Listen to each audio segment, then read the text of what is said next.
Computer. Lights.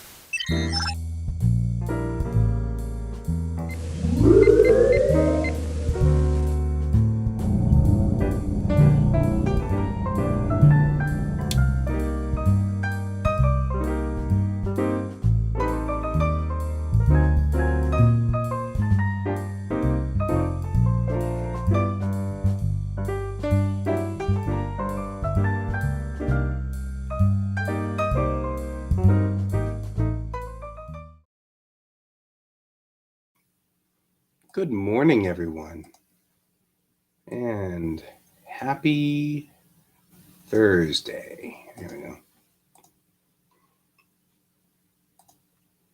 There we go. And again, I feel like the lights didn't quite make it.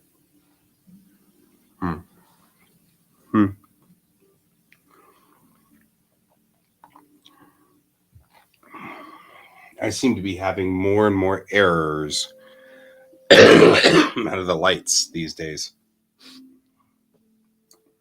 It's a fascinating thing. All right. We're going to continue the work that we were working on yesterday.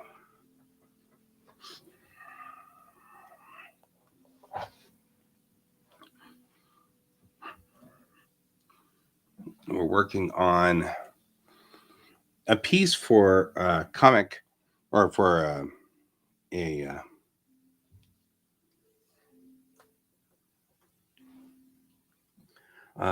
author named Nancy Hansen, who is out of the East Coast, and I feel like I've got the bricks going the wrong way here. Huh? All right. Let's try that, maybe. Noticing that the bricks went kind of cattywampus on here, so I'm going to straighten them out.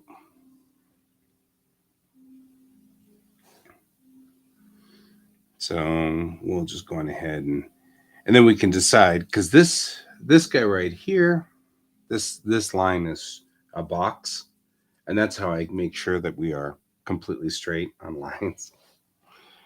But there's also the ability to hit the shift key, which gives us a straight line as well, right?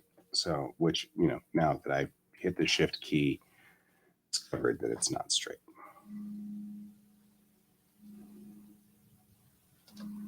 Good morning, Brent. I know that that's a brick. I know it's a brick.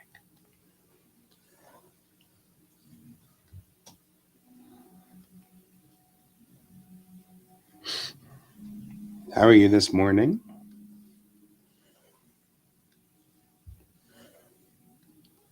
So the shift key, make sure that everything stays exactly lined up on here.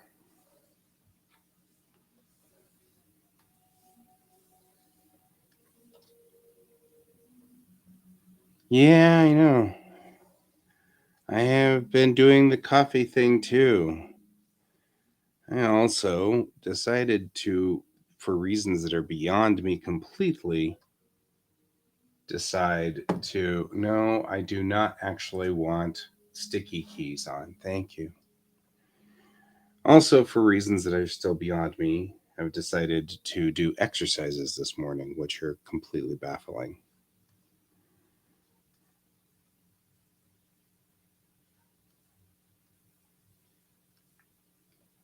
So, right? I mean, it's like no matter what, I'm holding down a shift key to do shift function.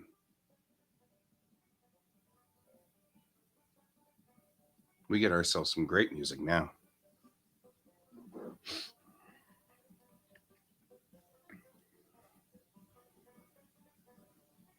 That's just in case you guys thought that this was not hee-haw enough. You know what I could do? Bet you I could do this.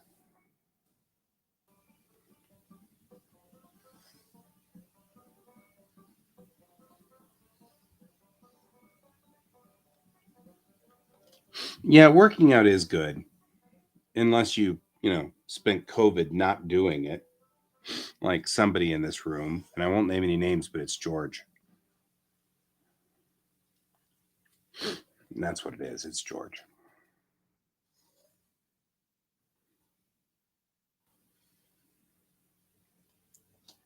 And if that happens, then can't help you.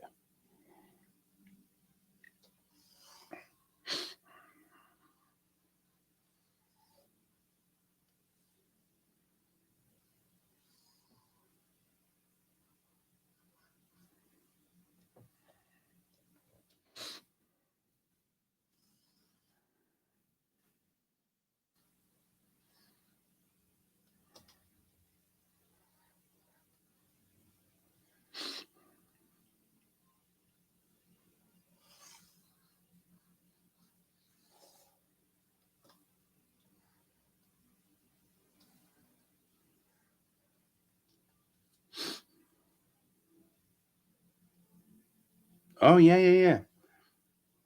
I mean, I gotta give him props. I love Kevin McLeod, and I mean, I'm a Patreon supporter of his because of this. He's just been so useful to not have or to have music, but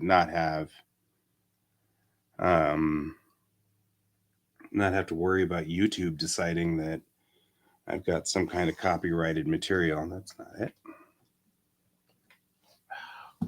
No. Can I never have sticky keys on, please? Thank you. I'm like, do you know of any way to say permanently I do not want sticky keys until I hit this button again? Like, is there a way to do that? Because it's once it turns on the little dialog box for sticky keys, then it does, you can't do anything until you hit no, I do not want sticky keys. It's like, really? I've got work to do. It does not, in fact, involve telling you yes or no about sticky keys.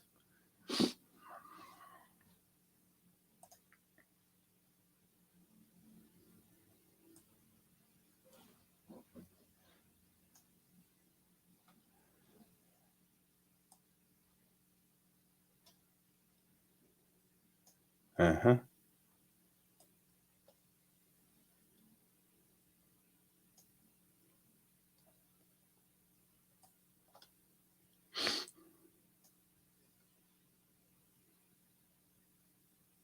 Okay, settings, ease of access, keyboard. Gotcha. I'll get to it in a second. Let me finish this, and then we will do exactly that. Thank you, my friend.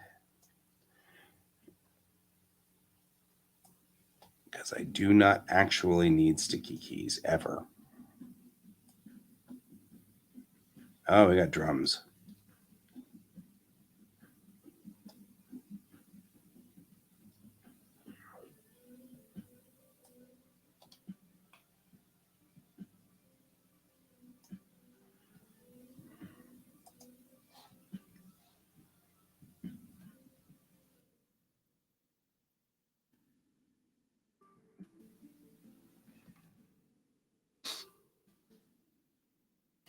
I'm feeling very Pink Floyd like all of a sudden.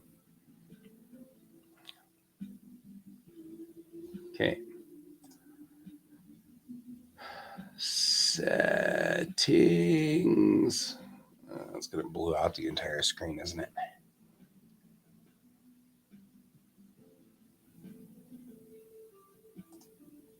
Ease of access.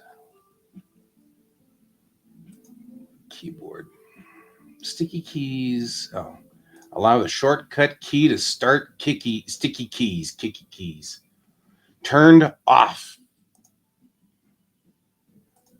There.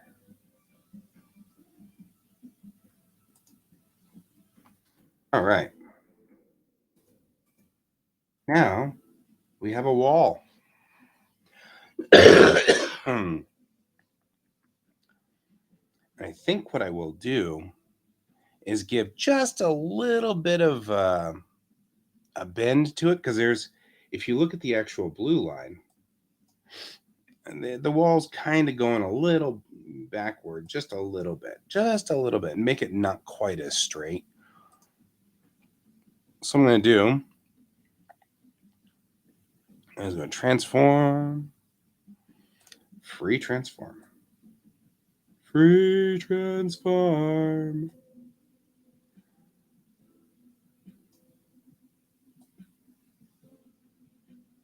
There we go. That way it doesn't look like they're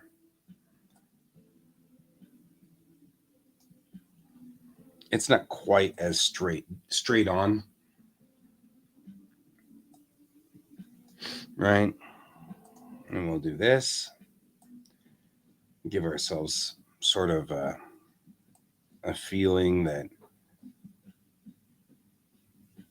kind of the middle here is where things are, and we'll kind of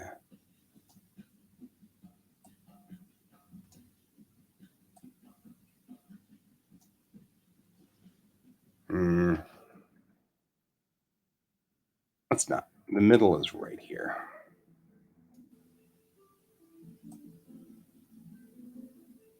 and the ground is really close, so kind of want to do something more like yo.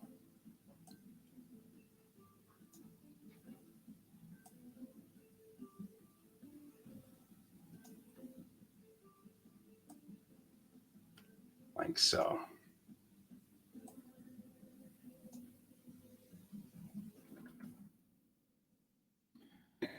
Just turn on a grid, and that would make my life so much easier. But, hey, why make my life easier when I can make it hard? Right? Come on. Duh.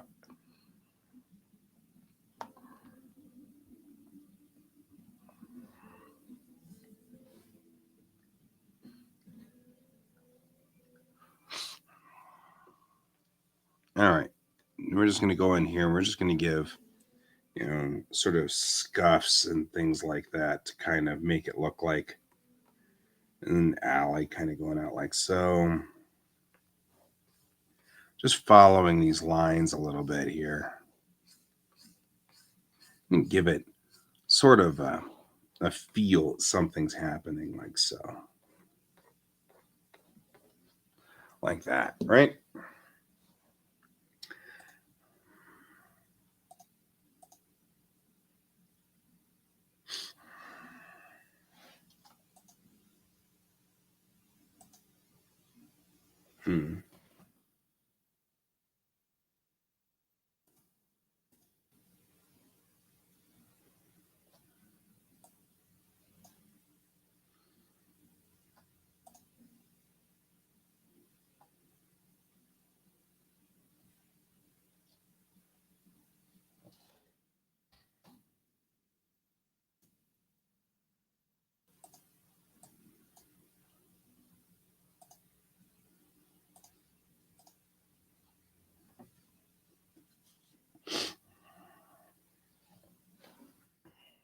Right.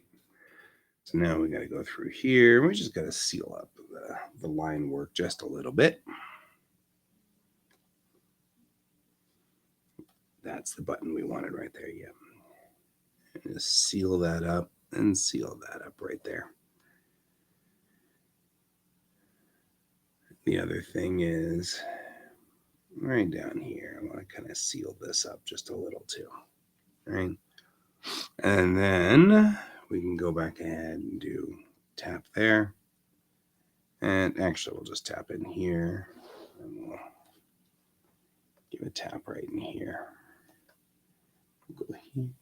And we'll grab the white. I'll do that. I'll do that. And we'll go in here. That's the wrong one. There. Tap here. Go back to the white layer. We'll hit delete. Okay. Now we can remove the blue line and take a look at it. That's it's supposed to be. So there we go. So now what we've got is we've got all of our line work in. And we are doing solid on getting like all the bits and pieces going for it. Why is this not a spot? I want that to be a spot. There we go, like so.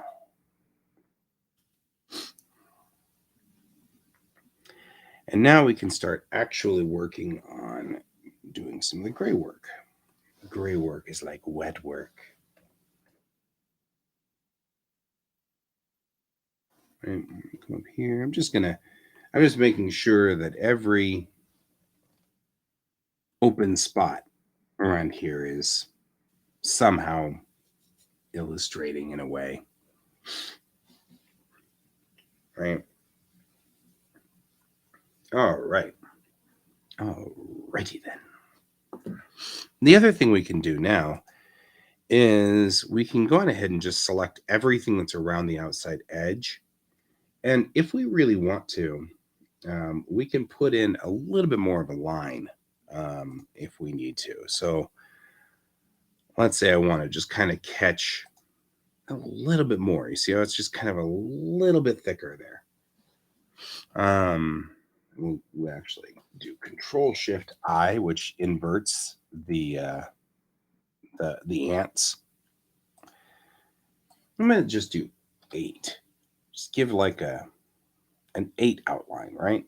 Okay, well maybe that's a little bit thick, so I don't want to do that necessarily. So try it again. We'll go back in with let's say a 5, maybe even a 4. Let's do half that. Right. This gives me just a little bit of a thick outline, just to kind of solidify where we're going on this and kind of give just a little bit more oomph to our top layer. Oh, hey, I'm sort of feeling like this needs, wow, let's apply to connected pixels. That little spot right there. There. So,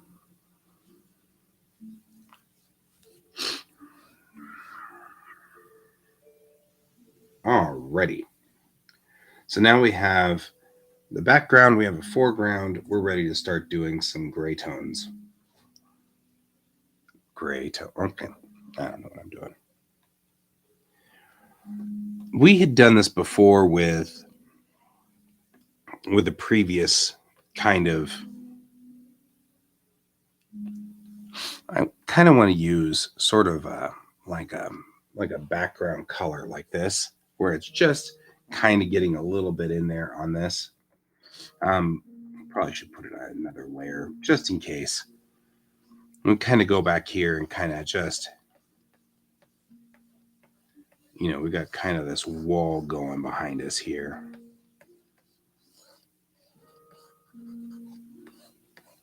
All right, we'll go ahead and just make it all gray already. And I can darken it out a little so it looks like an alleyway. Like there's a light coming from the right. Maybe. Kind of going from this side over here to the right.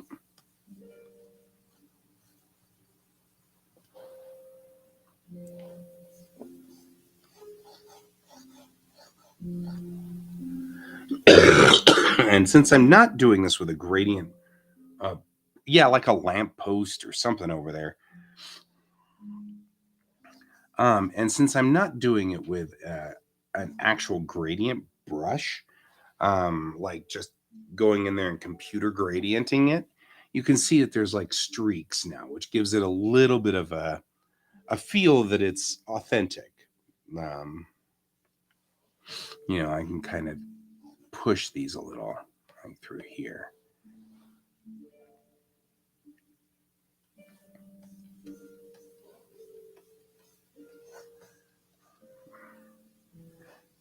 I'll give it just a little bit of yep, we will do that. We'll get to the ground in a second here. I haven't decided what color I'm making the ground, but I mean, like how dark I want to make it.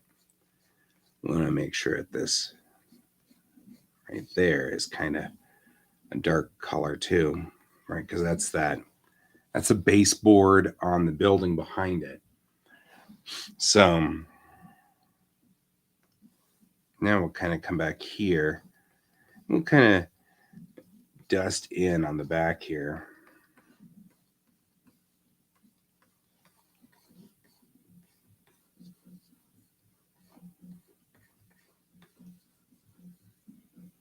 I'm going to go ahead and dust the whole thing with a lighter gray. And we'll give kind of a darker gray going here, especially underneath these guys, right? Kind of give them, I've talked about it before where you have ambient occlusion, right? Ambient occlusion is where the light, when you have two pieces or two objects that are like this, where they're in L shape like so, the light bounces and then bounces. And so as it gets closer and closer and closer to the corner, it gets darker and darker and darker because of the fact that only one light ray will hit here, and one light ray will hit there and then bounce there and then bounce out. So as it gets closer to the corner, it gets darker as less light approaches. That's how ambient occlusion works. So we're going to kind of go through here and just underneath the foot here and this foot, just kind of darken the area because we want to kind of illustrate that there's an ambient occlusion to it. Not a lot, but just enough to show that, hey, the character is actually standing here a little, you know. This gives him some weight right here. Right, we'll use this, and then that gives him just a little bit of weight right here. And there you go. You guys have now learned something awesome from the show.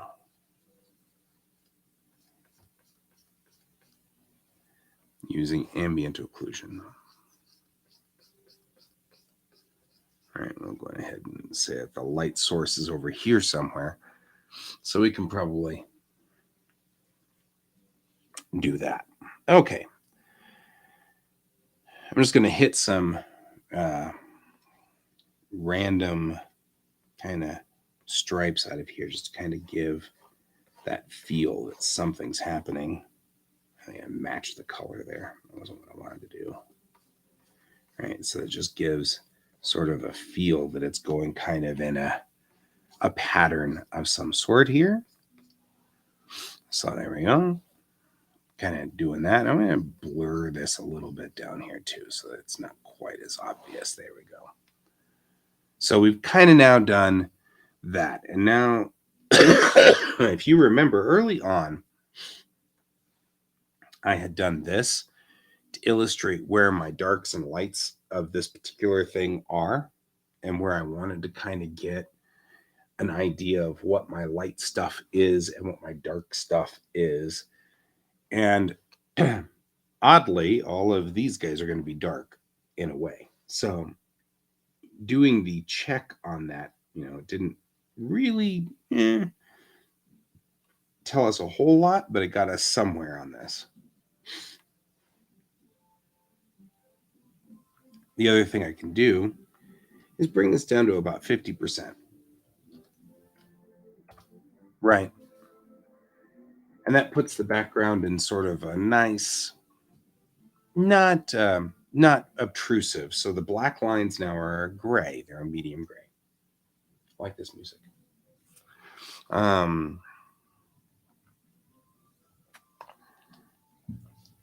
still have this little spot right there. It just tasks me. It tasks me. And I shall have him.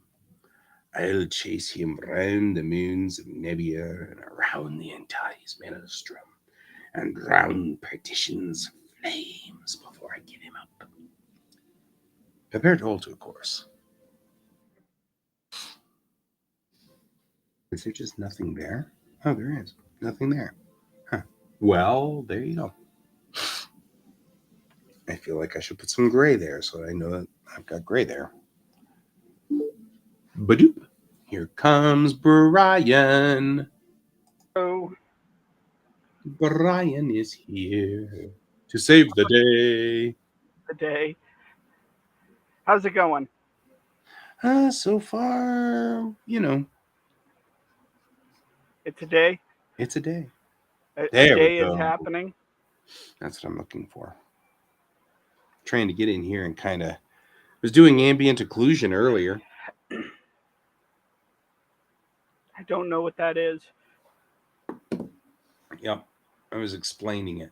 I will explain it to you too. When Brian attacks next time on Fox.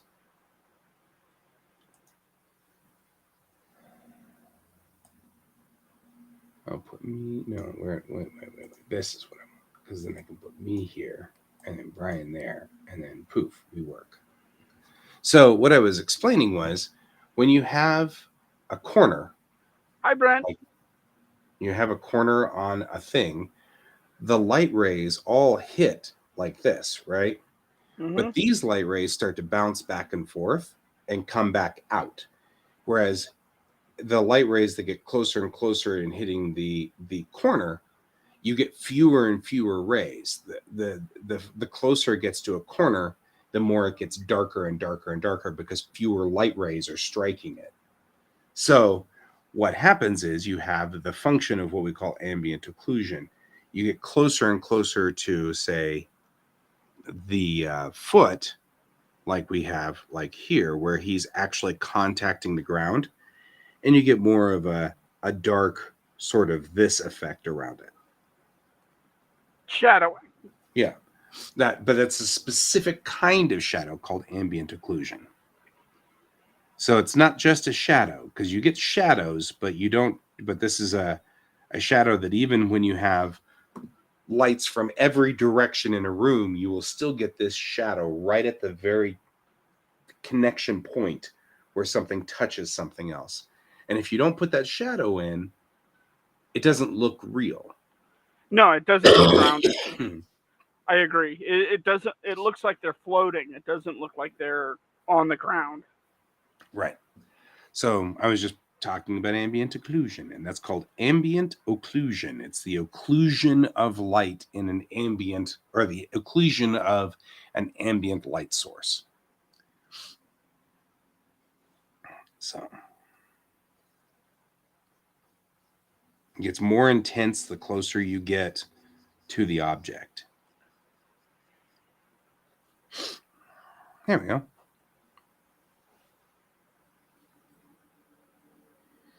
So I have a brawl going on here. They're getting very brawly over here.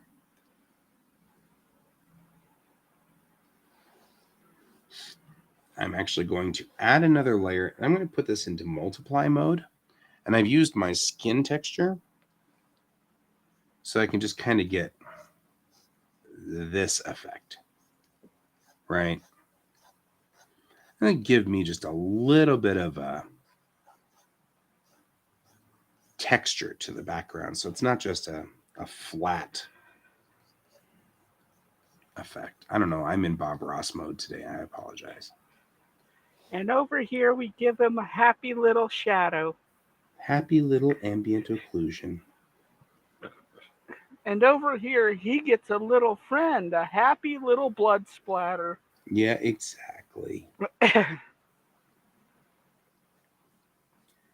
This will give us some gradient going on so that it doesn't look flat. And I'll bring it down just a little bit because all I want is texture out of it. So I'll put a 50% in there, like so. And that gives me some gradient and some grain to what's going on in here. In the end, I will probably put just happy little mistakes. Yep.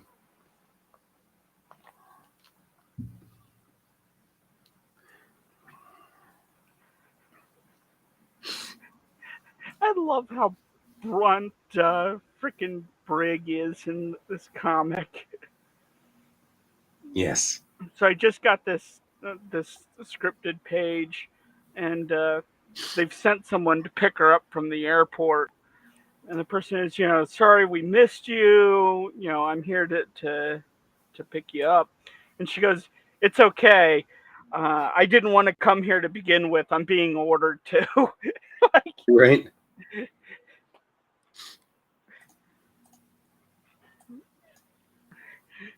She also, her shirt is a giant middle finger. I mean, Yeah, I saw that. That was cute. it's like, I really don't want to be here.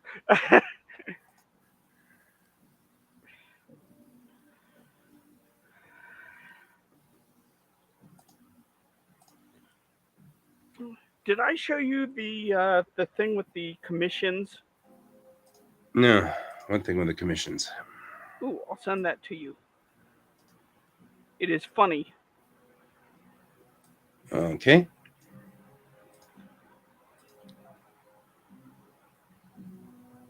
I had a feeling I'd bleed through to this side. I don't know if I mind.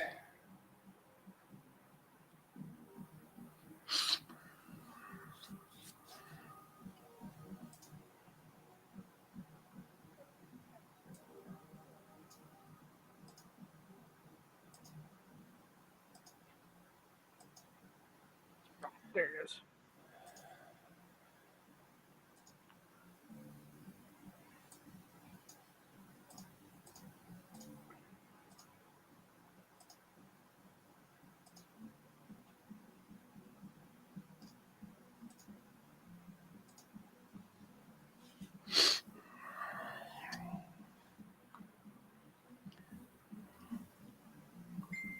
Bing! That's you sending me the thing.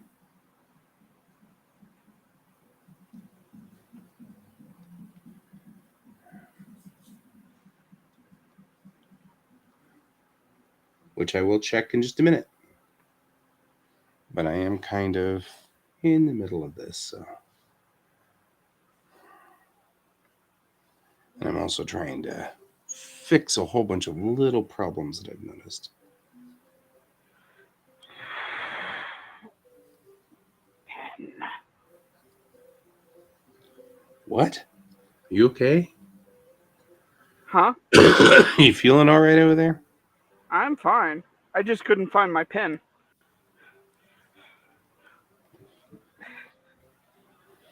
It got demonic while you were looking for your pen, so there's that. It's my own, my pen. My precious. My precious. The precious is lost. I do that a little bit too well.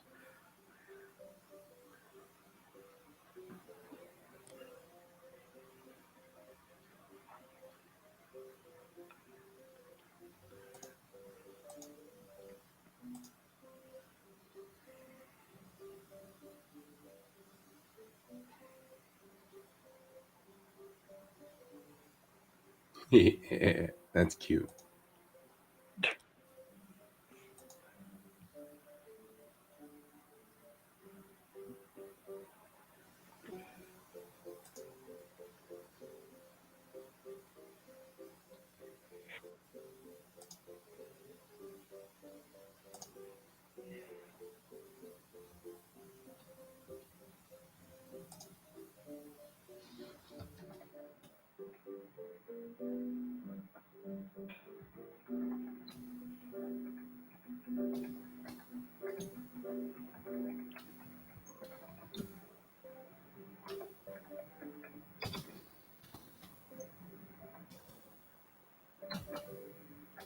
All right.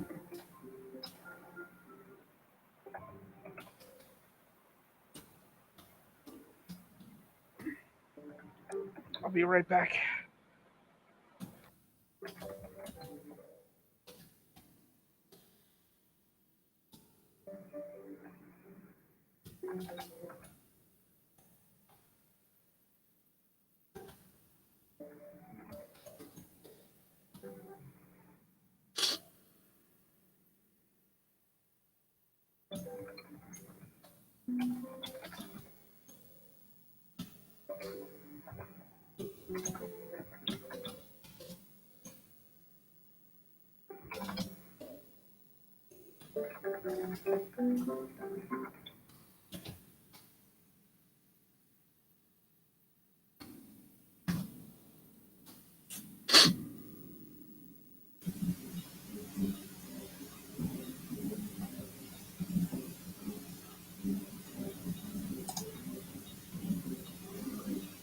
I love people who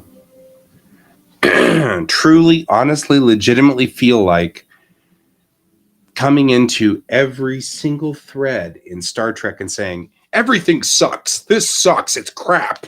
Trash is a legitimate critique. Like, that's not a critique, guys. There's no critique there. That's not a critique. You can say it's a critique until you're blue in the face. It's still not a critique. All that is whining and griping and moaning.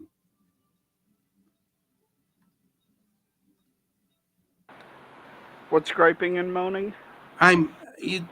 People keep coming into every post in Picard and saying everything sucks, Star Trek sucks, everything that's been made since Enterprise is nasty and gross and terrible and horrible, and it's all trash.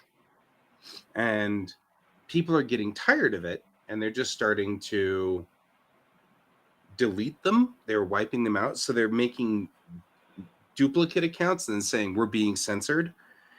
And I keep saying it's a, you know, the problem is people don't know the difference between objective and subjective. I can say objectively, I hate the color red of your shirt. That doesn't make sense. It's not an objective opinion. You know, I actually do not hate the color red of your shirt. Your shirt's lovely. Although objectively, your camera is a little washed out. So, you know, the colors aren't very vivid. Well, that's because of that light right there. Yeah. I have 2 lights in this room, and it washes out everything. Just saying that objectively, your camera is a little washed out. But subjectively, I hate that color red or whatever. It doesn't really matter. But that's my opinion. I can't come in here and say Brian's color of red is horrible and should never be done. You know, like whatever. That's when I started to wear it every day. Every day. Well, it's like the I've been Brent's like, you gotta just stay off the forums, dude. I'm like, I really do. Like, so it's the thing that I saw the other day about how horrible Star Wars fans are, and that Star Trek fans are good people and all this, and they don't complain nearly as much. I'm like, dude, you complain just as much. Yep. It's like you take fanboy way too freaking far. And it's frustrating because it's like, I mean, I get that.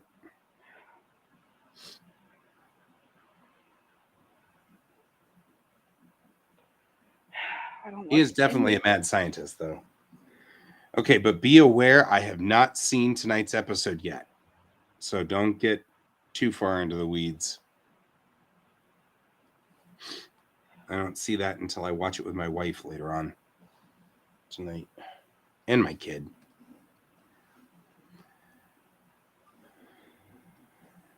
So, but yeah, it's part of my gripe too is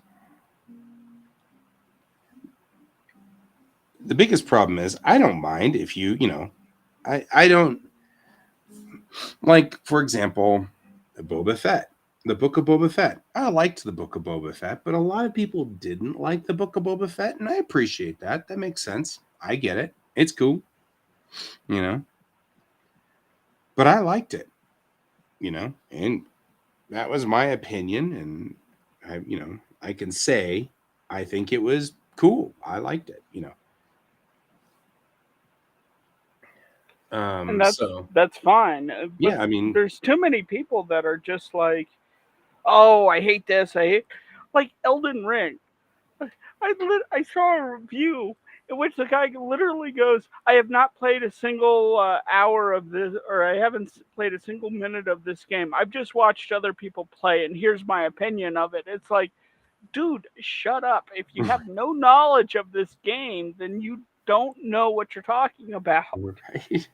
How can you make like an opinion? Watching someone else play this game is not the same thing as playing this game. Right. It's so And I mean, and I can have an opinion about Elden Ring too. My opinion about Elden Ring is I don't even know what you're talking about. I'm Yeah. assuming it's a Lord of the Rings fantasy-esque thing, but that's No. just a guess. I don't even know because I've Yeah. never played it, nor have I even heard of it. So, It's a FromSoft game that is the spiritual successor to Dark Souls.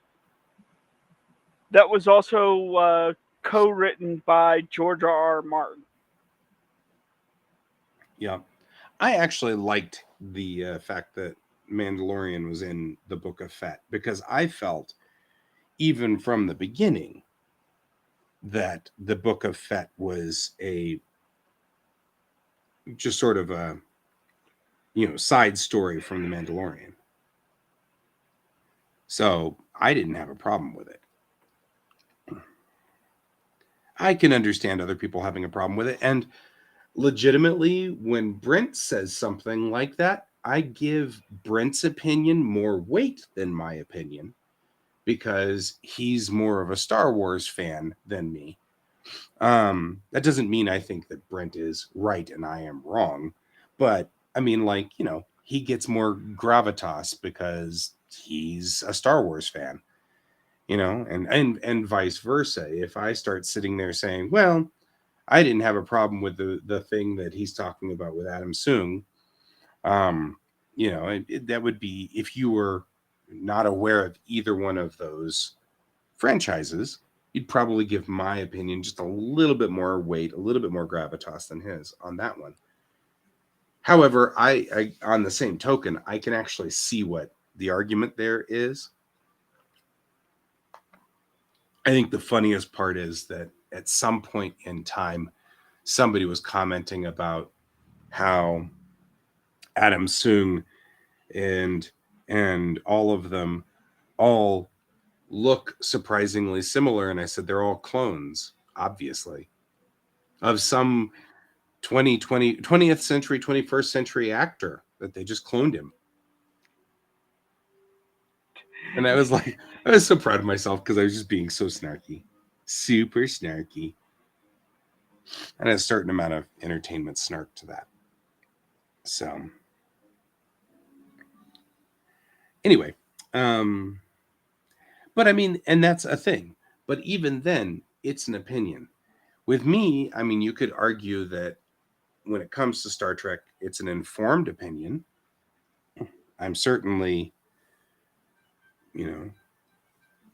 pretty informed about Star Trek, but it doesn't mean that it's still right or wrong.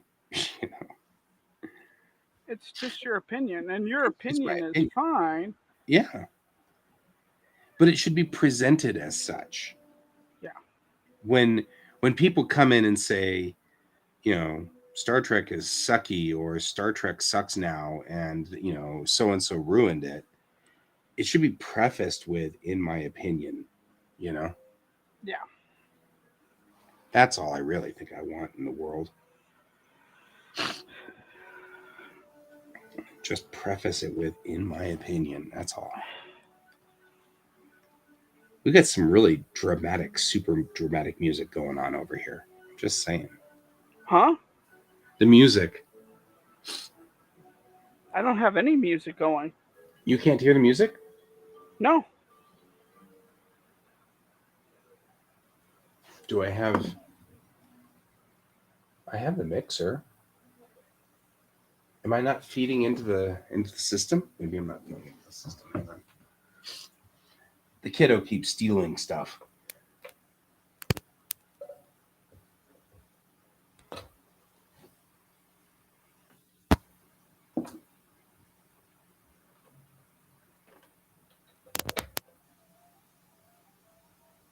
Did that help?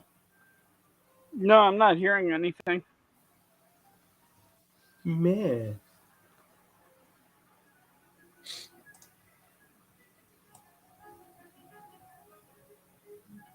Better? Nope. Nothing, huh? There we go. Okay, so we just needed to turn it up.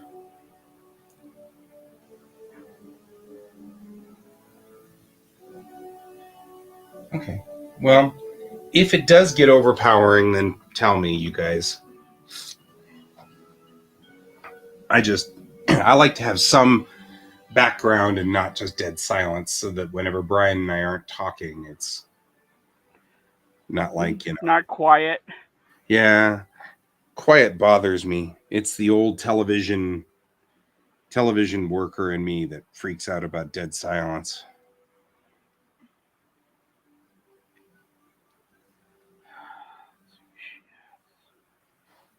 Those going on. Tassels. Alrighty then. Armband. Alrighty then. I like Star Trek now as much as I have always liked it. Really, my feeling is, if I want to watch something like the original series, I'll go watch the original series. I mean, that seems perfectly reasonable to me. How dare you be reasonable, guy? Don't know. you know you need to lose your shit at every waking moment Right? about stupid things? Stupid things and stuff. And relay all the drama that's in our lives at any particular moment. How do you intend to be successful? Exactly. And then you need to I'm going cancel to out at least one person that's smaller than you. got to punch down at least a little. And that is our commentary. Yeah. Yeah, and the problem is, I like when these forums are discussing, the finer points of this episode or whatever. I like that. That's cool. I tend to stay off them today until tonight because, of course, they're going to spoil everything if I don't. But, it is cool to when everybody gets in there and they really start clicking and they start talking about cool parts of, like, but guy, you gotta be angry. You What gotta good be is the angry. world if you're not angry? I don't know, man. I got better things to do with my life, I think. Angry doesn't seem to pay. Hey, how'd the job interview go? Ghost Hand?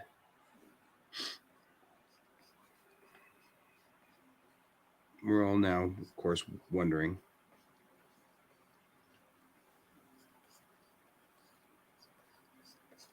Because now your family Ghost Hand, whether you like it or not. So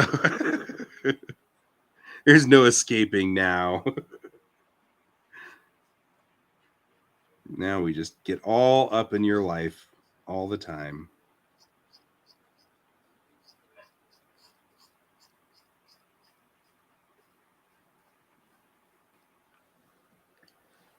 Oh no.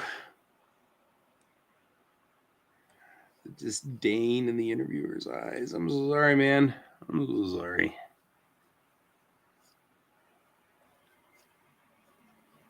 Just in general, or I mean, is it like, are you guys having just a rough time down there with like employment and stuff? Because we were having some problems up here too. I like the fact that down there and up here, totally arbitrary on a globe.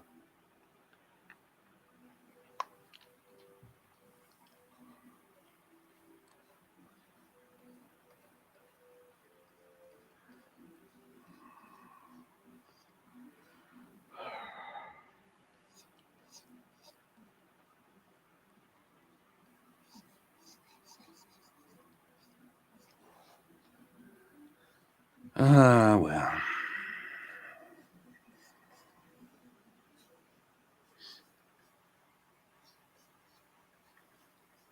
That is, by the way, a viable reason to be angry.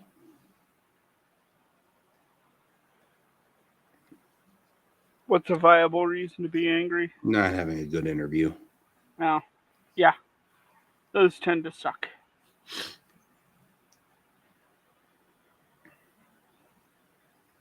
Oh, cool. Yeah, government jobs those are good. I like government jobs. My sister has government jobs all the time. Government takes really good care of her, too.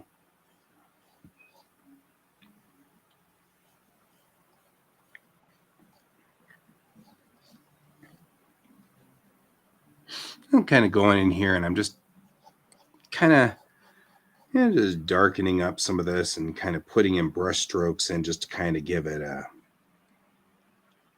some texture. And again, back into my Bob Ross mode. And happy little texture. Happy little texture. Also, the darker it is around this knife, the more this knife is going to stand out. And the more you're going to look right at it and go, oh, he has a knife. Avec stiletto.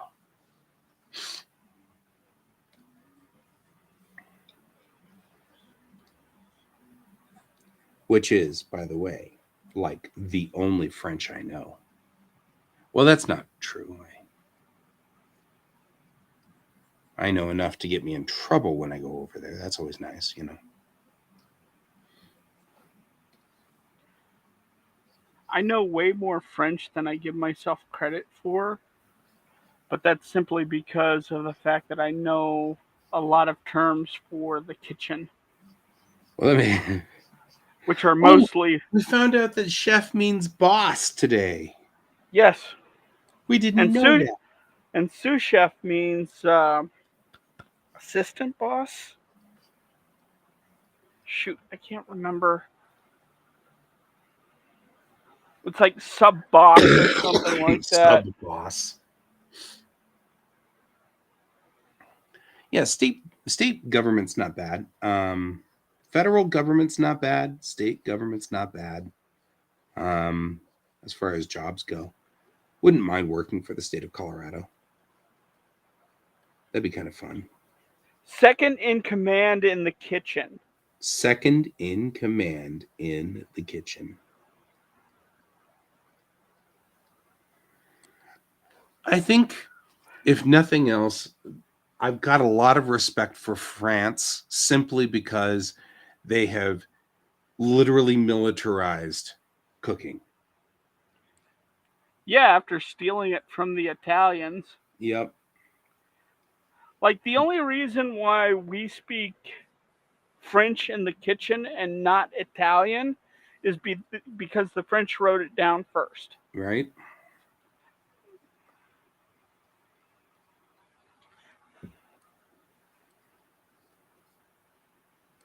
And that isn't sour grapes, that's the absolute truth. Well, I mean, as they often say, history is written by the victors. Yeah.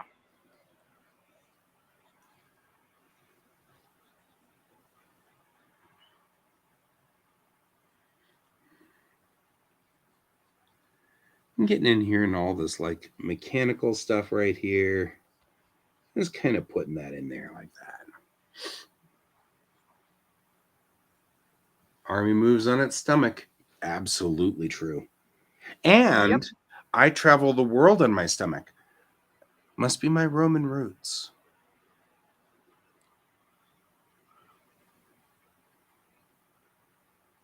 Okay.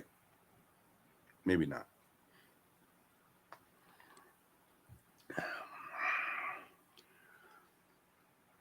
No, I know. Culturally, I know exactly where I'm from. I have Scottish roots all the way back, and it's obvious by the amount of things that I love to eat. Do you have any Scottish in you? Would you like some? Yeah.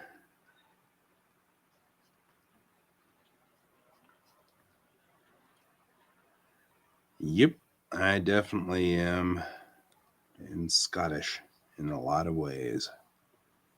I can totally tell.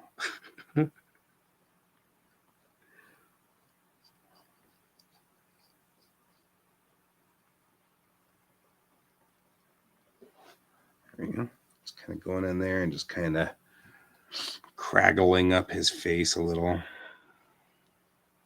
This is kind of fun, actually, kind of going in here with just the brush and just brushing in, you know.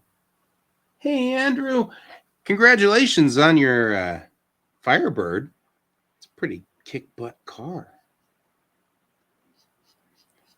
Okay, so I have really always wanted a Firebird or a Trans Am since Knight Riders days. So every time anybody gets one, I'm always like, oh, slightly envious.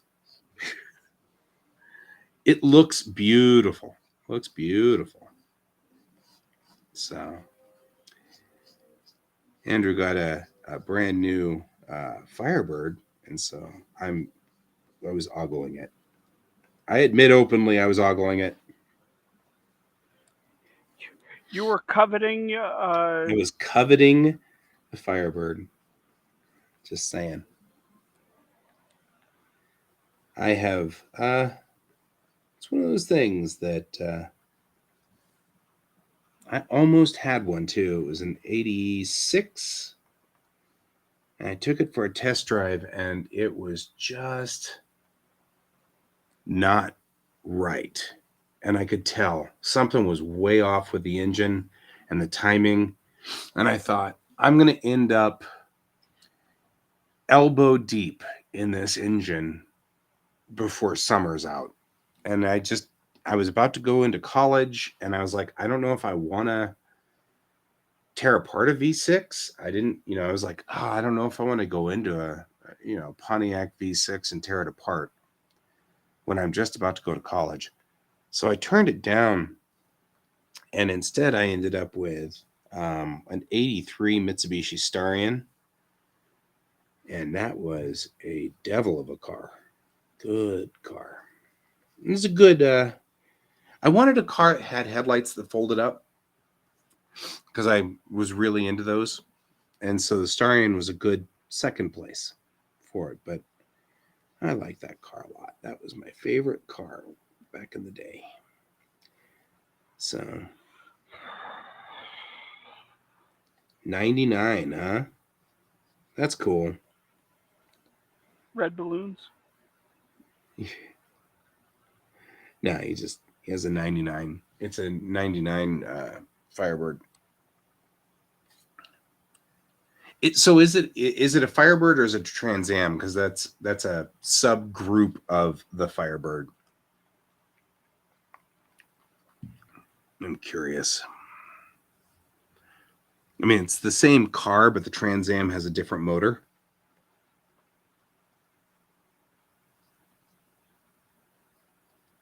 Fundamentally.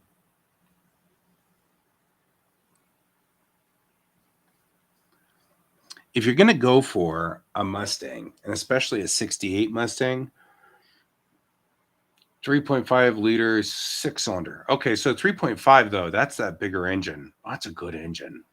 That's the one they got. That was the one that the other Firebird that I was looking at had. But that one wasn't running well. I assume yours is running better. So a 3.5 liter 6-cylinder could probably be a Firebird or a Trans Am, although the Trans Am probably came with the dual Holley 4 barrels. So if I recall correctly, I speak car still, but it's kind of getting weaker and weaker as I get older. It's the Rally engine, so it's a Trans Am. Gotcha. So Brent, the 68 Mustang GT, the best part about that one would be get the fastback.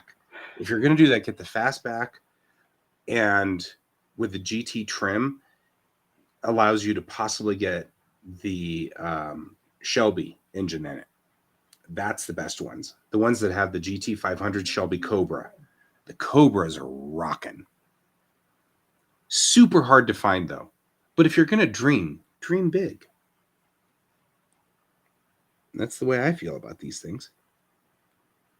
If I could have my dream car, I wonder what it would be. Because it's changed. it's changed over the years. You know, like what my dream car was when I was a kid has changed quite a bit to what my dream car is now. Okay, lights change color, except you can't tell because the lights behind me didn't change color because they're messed up and warped. But it's time to stand up. Everybody needs to stand up and stretch for a minute.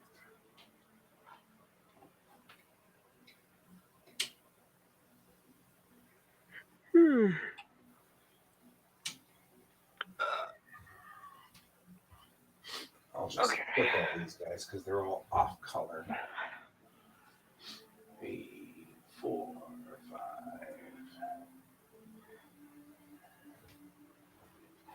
I'll hit this guy too. 2, 3, 4, 5. All right.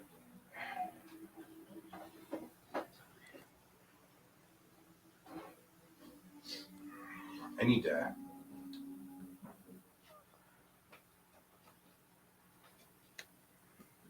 I agree.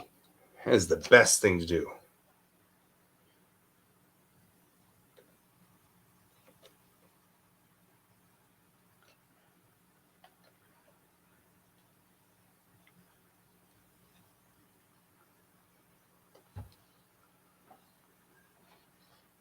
You still didn't do it. Well, that one worked.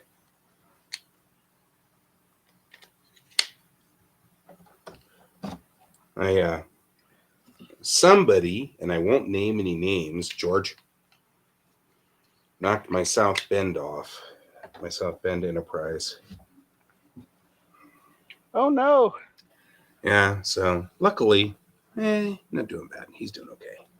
But this is a super rare Enterprise toy. This is one of my prizes of the collection because the bridge up here on the top is the way it was with the original model from Star Trek 1, the motion picture. The model got damaged by rain, and so as in while they were working on the model to make the movie, but the model got damaged after they had made this mold. So this is the only Enterprise toy that has the bridge as it was with the original model. Because they changed the design when they had to rebuild the bridge section. They had to change all of this because all of this got water damage and was destroyed. So this is a rare toy in that it has, and it's kind of hard to see, but the design is slightly different between the two bridges. Anyway. So the South Bend is one of those really super rare toys. And my buddy Troy was at a antique shop in like Kentucky or Tennessee or something. And he just texts me and says, "Do you need this ship? It's $30. And I'm like, whoa, what? And I'm like, yes, I need that ship badly. It's $30. So he bought it. So I got myself a South Bend Enterprise for $30. I need to clean it up though. But and George needs to stop knocking it off because he's a goofball. That will never happen. He's a cat. Right? Cat issues. I have cat issues. I have perpetual cat issues. I think putting pennants on the side of that car would be awesome, Andrew. You could call it like the Ganges or the Rio Grande or something and give it runabout numbers. I think that'd be awesome. Because I think it'd be a great runabout. Speaking of, I just found it, or well, they're still doing sale on for Eagle Moss, and the runabout is one of the things on sale for $10, and I am seriously tempted. Runabouts are cool.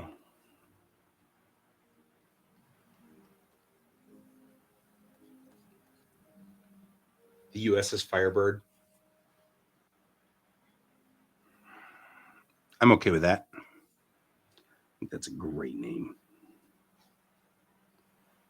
That's an awesome name. It's a good car. Dang it. Well, I don't know. It kind of makes it look like it's glowing a little bit if I do that. Yeah, there we go. Look at that. It's kind of cool. Accidental, but it looks nice. Makes the blade glow. USS Fire Chicken. Akira class. Brent, you're going to start a fight. I swear, man. You're going to start a fight.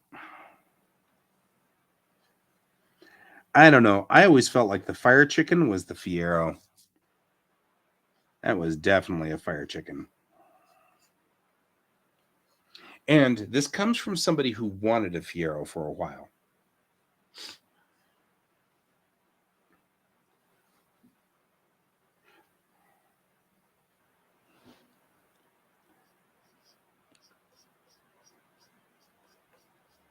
I wanted a Fiero for a long time.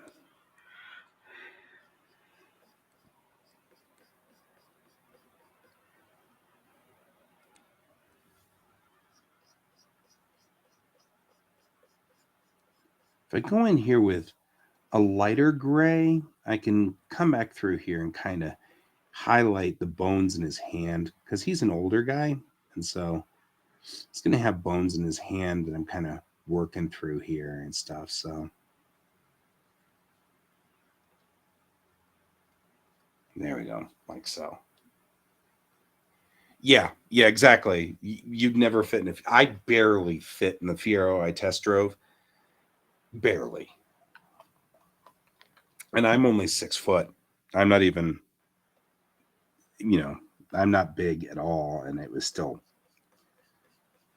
and this is when I was a kid, so I wasn't rotund. Anyway.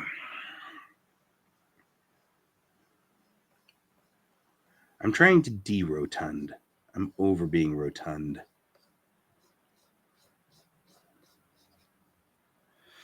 So now what I'm doing is I'm putting in a little bit of a lighter color along the bottom side here to indicate sort of a bounced light coming off of the ground. So we're kind of going in there, and I really kind of want to put a darker line along this outer edge right here to kind of just give the feel of sort of a delineation line, like the line's getting closer to here and then just kind of pulling away a little bit there. A little too close there.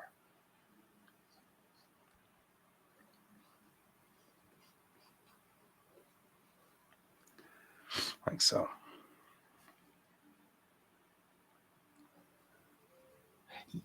Well, I was doing good, but then I lost ground over the convention weekends. Bad food at the convention. I had gotten down, I was down 1, 20, 19, 18, 17, 16, 15, 14, 15. So I was down 6 kilos, which is about 12 pounds. And though I haven't gone all the way back up, I've gone up quite a bit. So I'm back up to 118 on the kilo meter. It's a kilometer. Okay, that was funny in my book. A lot of things are funny in my book. The dad jokes are coming out. Wait, did they ever go away?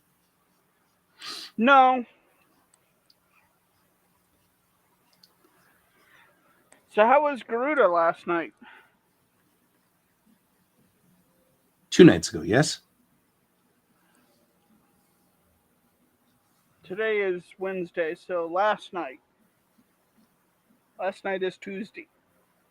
No, today is Thursday. Today is Star Trek Day. Is it Thursday? It's Thursday. It's Star Trek Day. You Holy can't fool a shit on a Trekkie. Holy shit on a shingle. Where'd my week We go? all the Trekkies know what day it is. We always do.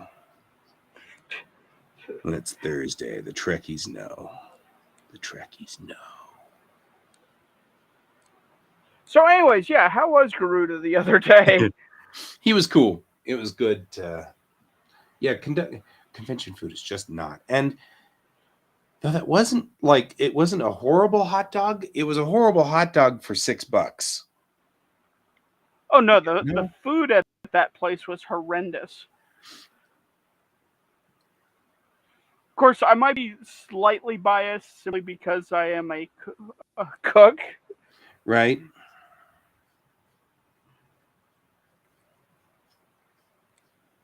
But Garuda was fine. I mean, he was Garuda. It was good to see him. Yeah. Garuda is a buddy of ours who, when COVID started, he got his butt stuck in India. And so he's been kind of fighting his way back here for a while.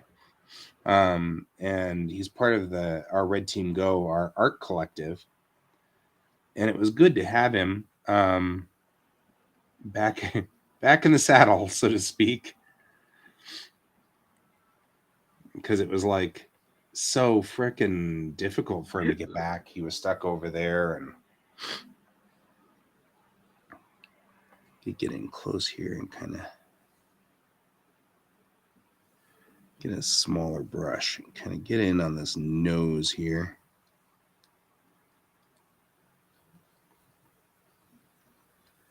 There we go. So, but yeah, he here we go, just like that. And give kind of give some highlights going on here. Yeah, but he's a good guy. He's got 2 kids, and that's why this is where the connection is. Garuda has 2 kids, and our group has like a certain number of folks who are fathers, and Bob's one of them, and Garuda's another. What I think is really funny though is I've been taking my kid to the group meetings now, and now my kid hangs out with all the other guys, and that's such a surreal feeling to it. Not bad by any stretch, just they now know my kid as something other than my kid. Like they actually have an opinion of his personality. They have an opinion of who he is, yada, yada, yada. Like he's a real person. And that's so strange. Not in a bad way. Just I'm so used to, because my kid's 12. He's now old enough to interact with everybody. He's got his own likes, his own dislikes. He's got opinions and things like that. But I'm so used to him as a little teeny guy that just goes with me places and sits over in the corner and reads books or whatever, that it is strange when people, like he was sick the other day, and everybody was like, is he okay? Is he all right? They were like genuinely concerned, not in a, not like they wouldn't be normally, but it was like, is everything okay? David was bummed because David wanted him to come play chess with him one more time. And you know what I mean? It was like, there's all kinds of stuff going on.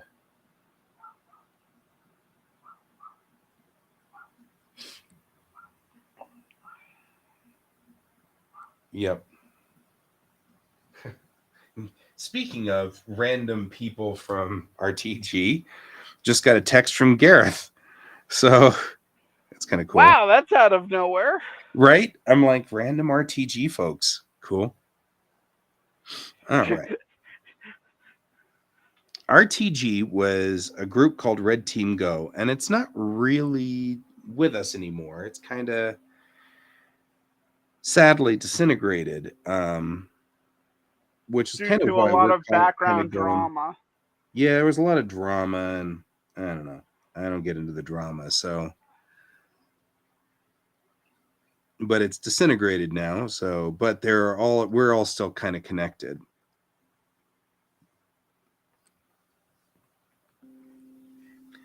I'm going. Yeah, I was informed of a lot of drama that happened that I didn't know about, and I'm sitting there going, and I like to stay out of it.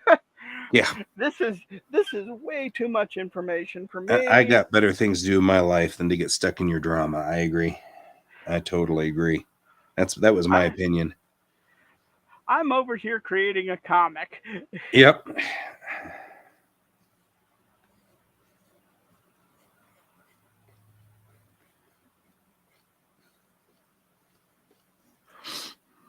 Which that was the other thing that caught me off guard was how many people were surprised that I'm still actually creating comics. It's like I didn't die just because the group died. Right? It's like, I mean, the group. So the point behind Red Team Go was to keep us just kind of going. Otherwise, we don't. Right? I mean, like, makes some sense if you as some of us just kind of need a little bit of a push. Sort of the same reason why I do this show every day. Really, the whole point is if someone's watching every day, then I feel somewhat beholding to the idea of doing my work every day. And so, it kind of makes some sense. That's the kind of the point here. And so we were kind of doing the same thing with Red Team Go for a while there. And then it just kind of fell apart because of drama, as we were just saying. And that's okay. But I agree. It's like people are now kind of like, but are you still doing work? And I'm like, absolutely. In fact, I'm doing more work now than I was at RTG. Excuse me. And it's not that there was anything wrong with RTG or anything like that. Just I'm just doing more work now than I was back then. That's all. Yeah. And But it it was is funny wild. how people think that, we didn't do any work because, RTG's gone or whatever. And it's like, well, no, I still do work. Well, and it was wild for me because I ran into a person that I had a falling out with a number of years ago. And they, when I was still friends with them, um, which sounds a whole lot harsher than what it actually is. Anyways, um, they were a fantastic art. They went to art school. They really pushed their trade. Right. And I found out that they stopped. And they're now just a writer, which nothing wrong with Nothing that. wrong with that.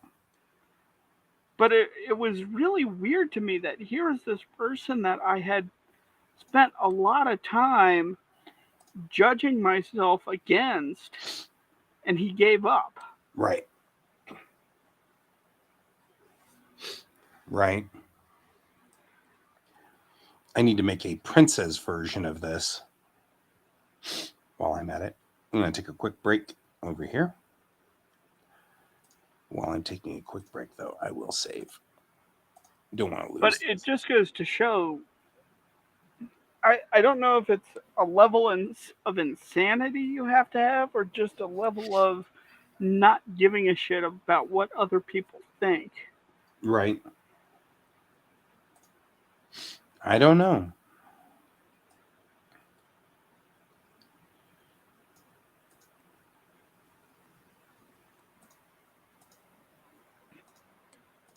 But it definitely caught me off guard.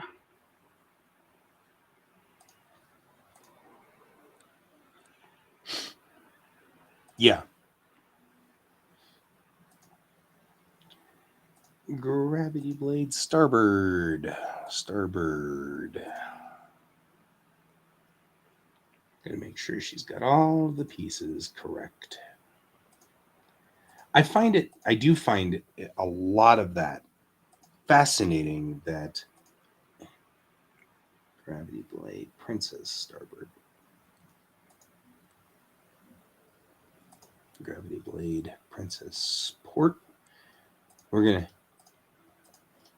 gonna be Anyways, fun. you find that fascinating That's the way that we kind of, it's perceived in a different way. It's like, it's fascinating to me that that's the deal. Did I want to make the maser port? I think I do. I think I want to use the modified maser port.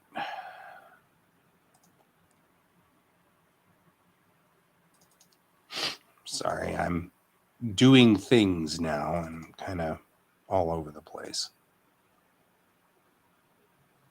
Okay, that didn't help me any. I don't know where I put it.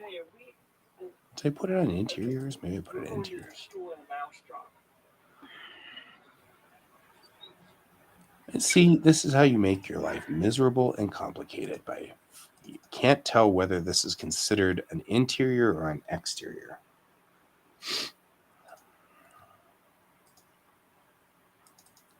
Maybe it was in vehicles and I just was not paying attention. No. Wheels, tires, ships. Well, where's Maser Port 2?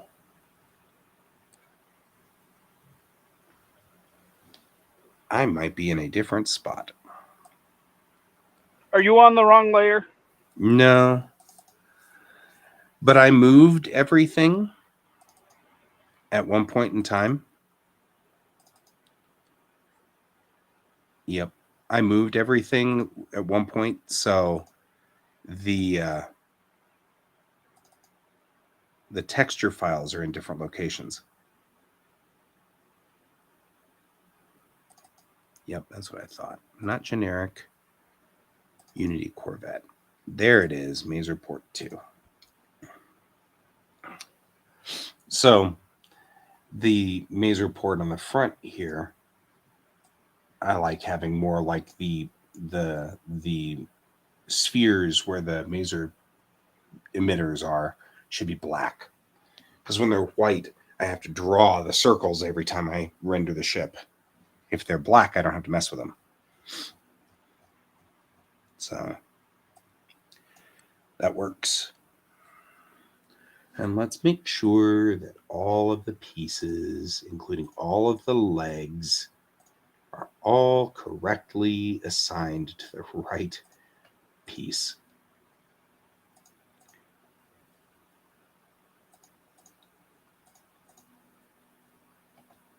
Four legs, all the legs shouldn't be for that. They should be for princess.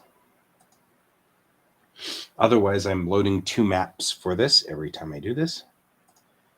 So I want to make sure that that's set properly. Wheels works. Okay.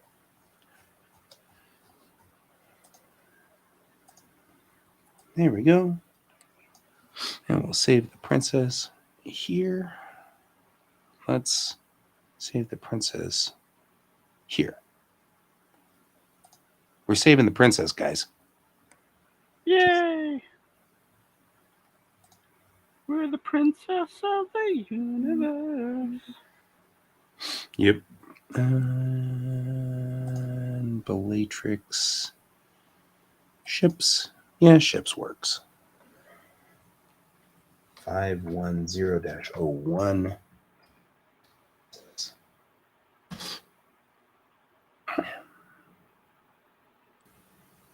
Yep. Accept. All right. So you did see that these guys are fully functional now, right? Did you see that? What's fully functional? My data. Okay, that was a funny joke in my head. No, these guys now actually, I can bring out their legs.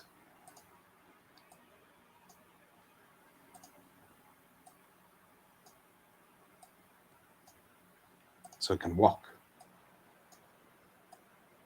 Kind of cool, huh? That's wild.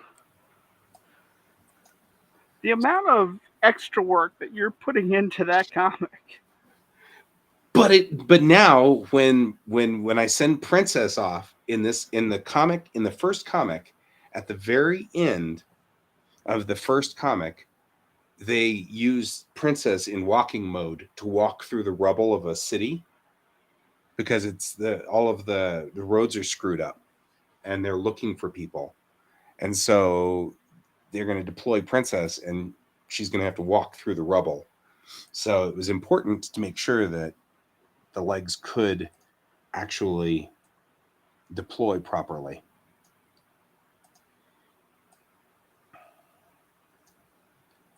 It just looks so cool though with all of its legs out. It's kind of creepy and scary. I love it.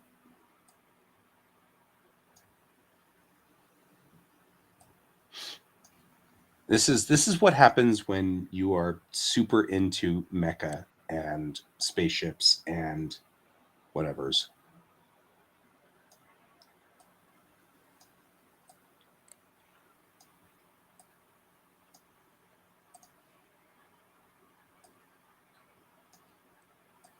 Here we go.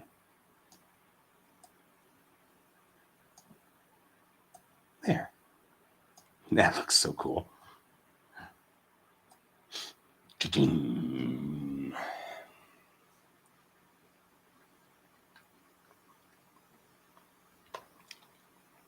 All right.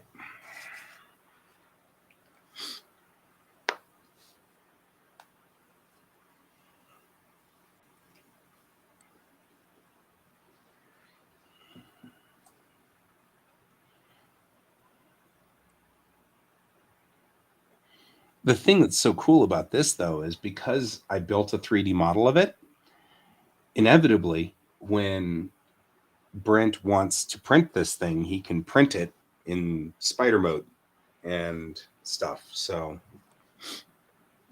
you can totally And print. then you'll have toys on your table.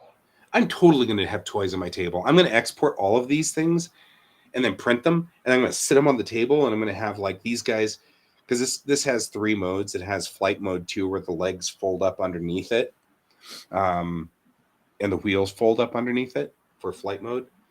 And so it's gonna be in every, because this is the Jeep of my story.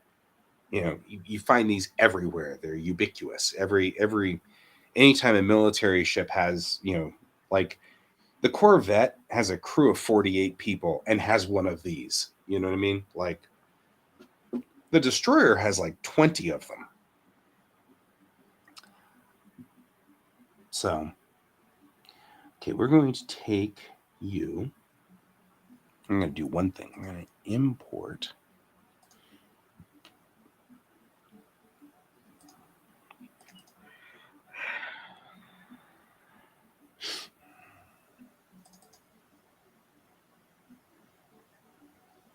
I want the truck nose.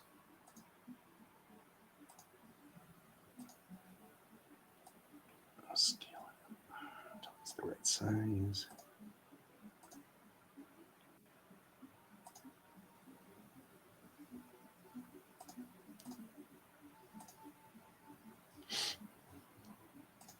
One could argue that I am somewhat obsessive.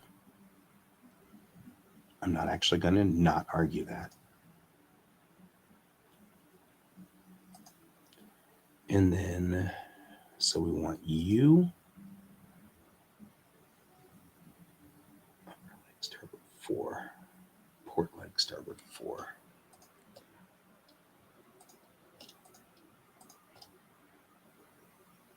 Oh, so the other day I was reading about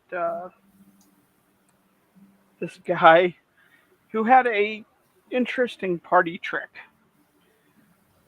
He was on the 25th floor of a high-rise, and to show how shatterproof the glass was, he would throw himself bodily at the Yeah, this is already starting glass. to sound bad.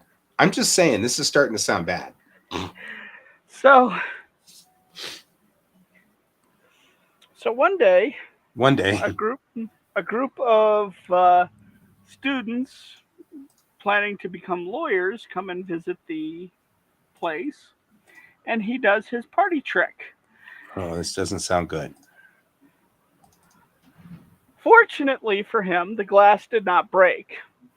Unfortunately, the frame was not as unbreakable and popped out, and he went careening to his death. Yeah, I was going to say that just sound. I can see where this is going, and it does not sound good. And it does not end well. You know. Okay, so if you aren't that, what are you?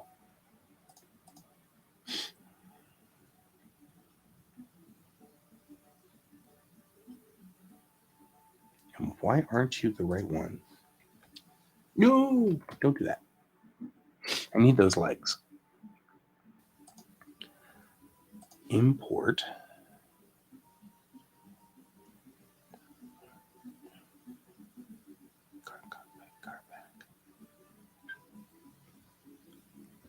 Is it truck cab, maybe? Maybe it's truck cab, and that's why it's not right. I'll bet you that's it. That's it. Okay, we'll take you and you, and we'll move you to the truck cab then, and delete the truck nose, because that's obviously not it. And it's scaled. Okay, let's not do that. That's funny, but not what we wanted. Okay. So what I'm doing real quickly, if you're wondering, is I'm about to make a work bee. You're not wondering, and nobody's wondering. No, But, it's a work bee. I've got the scene that I've been working on for the comic that the short comic, which has Bay 44 Sierra, which is where you find the Kitty Wake for the first time. She's sitting in Bay 44 Sierra, getting ready to go. And we meet two characters in this little short vignette that I wrote. And the vignette, okay, we're just going to have to fight with it. I gotcha. The vignette is all about them, kind of getting to know each other. And hi, it's good to, we're both on the same ship. That's amazing. That's cool. Yada, yada, yada. Okay, no problem. But they fly into this bay, and there's a destroyer in there, and there's the Kitty Wake sitting on the ground already, getting fueled up and ready to go. And I've got the little MPV shuttles going, but I need some work bees, little things with little arms that are just kind of, flying about, fixing stuff and moving things and stuff. So I'm just going to take a pickup truck cab and put two of the MPV arms on it. And that should make things interesting.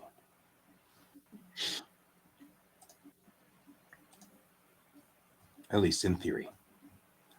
What I don't get is why it scaled it. That's kind of weird, and I'm not sure why that's the thing, but that's a thing. And so it scaled it, and that was strange.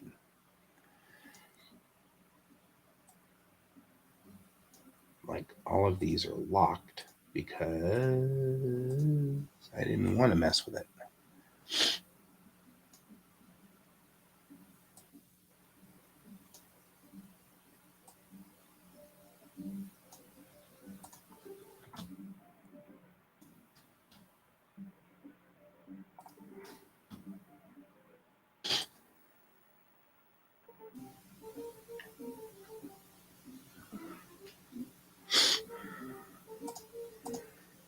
So I'm going to remove the wheel off of these, though, because they don't need wheels.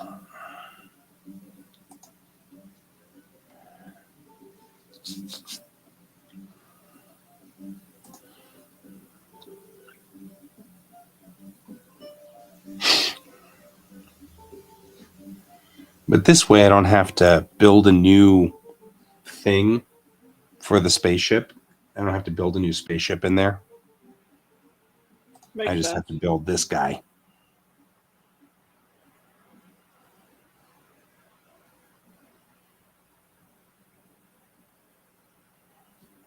That was like engine pod is you.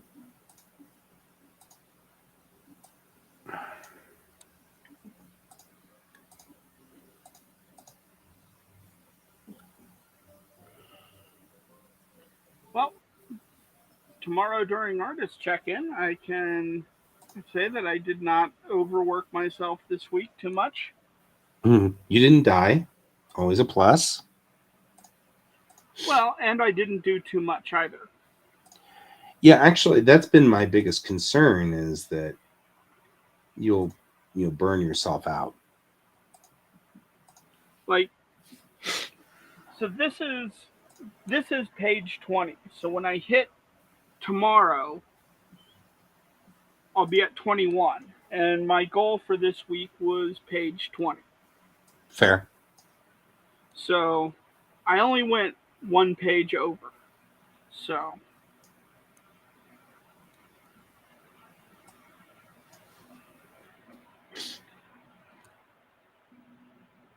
Why rotate? Why not rotate? I always ask these questions.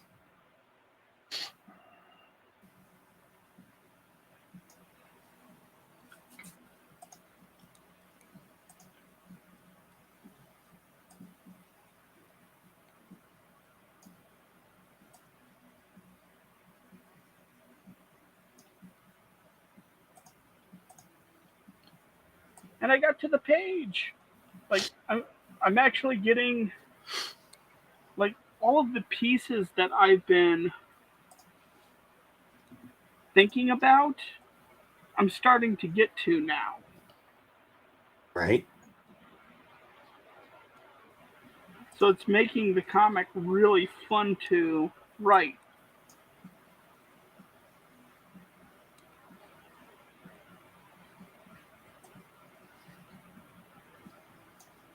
I feel like we have a problem. I don't know.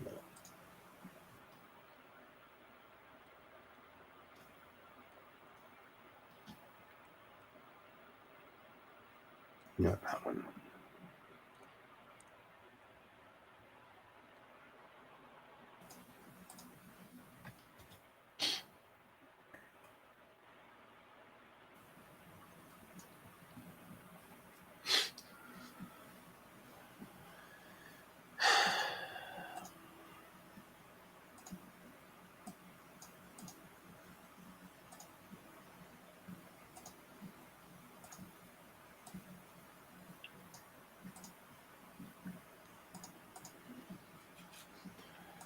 All right.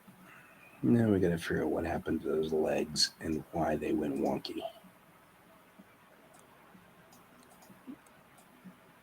But yeah, I've been thinking about this character for years, and I'm finally actually getting to Do something with show them? her. Yeah. And she's coming out more or less the way I kind of envisioned her, which is really Kind of amazing. creepy. Yeah. Well, it's creepy because it's the first time it's actually happened where I was able to take something from that I've been envisioning and actually turn it into more or less what I wanted it to look like. Like Right. every time I've tried to draw this character, she's been so complicated to draw that it just failed. It didn't look right. And I got discouraged. Fair. So I don't know if that just shows my progression as an artist or what. Yeah.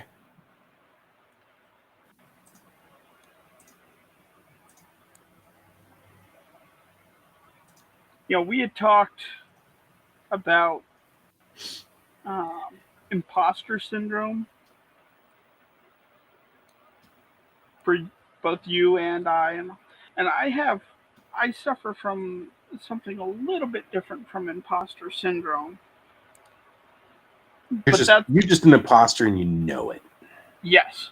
Right. Yes. You've discovered my secret. I Your am now secret. broken down to my core. All right. How'd I ever guess? Yeah. Here, we'll call this 200 to make it easy. So when I drew this character in casual wear, I randomly threw on her wearing a knitted beanie. And I've gotten so many comments about how they love the fact that she's in this knitted cap. And it perfectly fits her character. Right.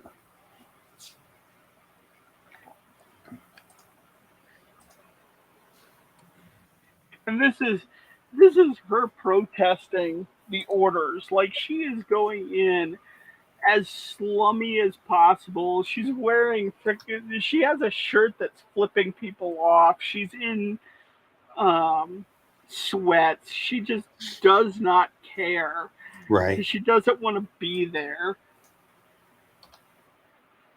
She's actively trying to get herself thrown out of this place because she doesn't want to be there. That's funny.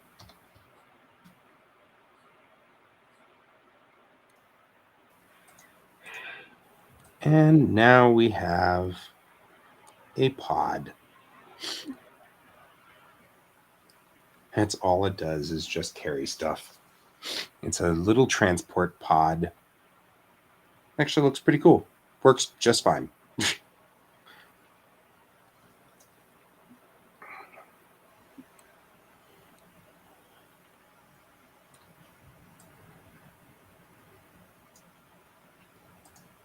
And I think you can bend all the way out, and that's fine. And all the way back is also acceptable because that's how you'll park.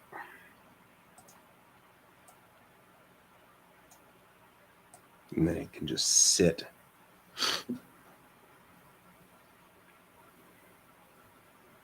As a little pod, it'll just sit.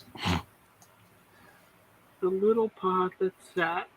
Yep, it's a work pod.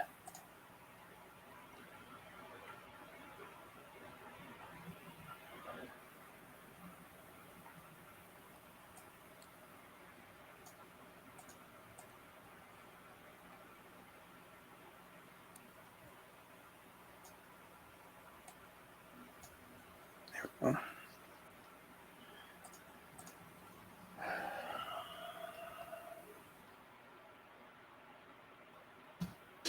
We have a work bee.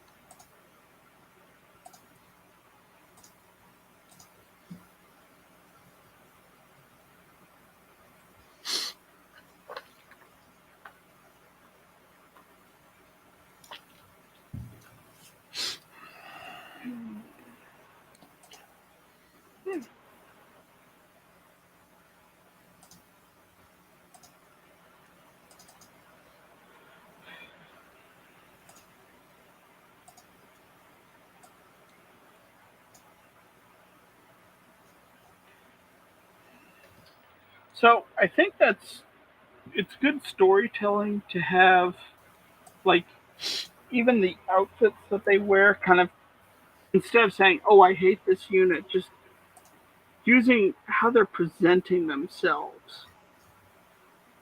Mm-hmm.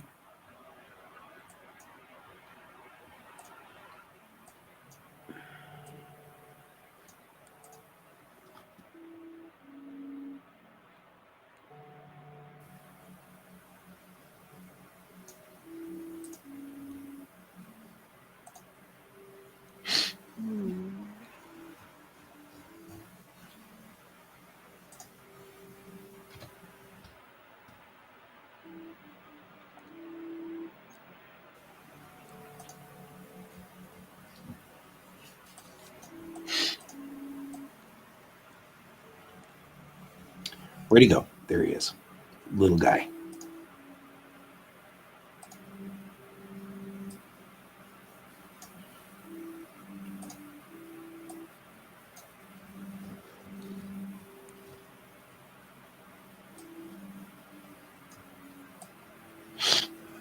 The thing is, there's a lot of work going into my world building here, but all of these will be reusable.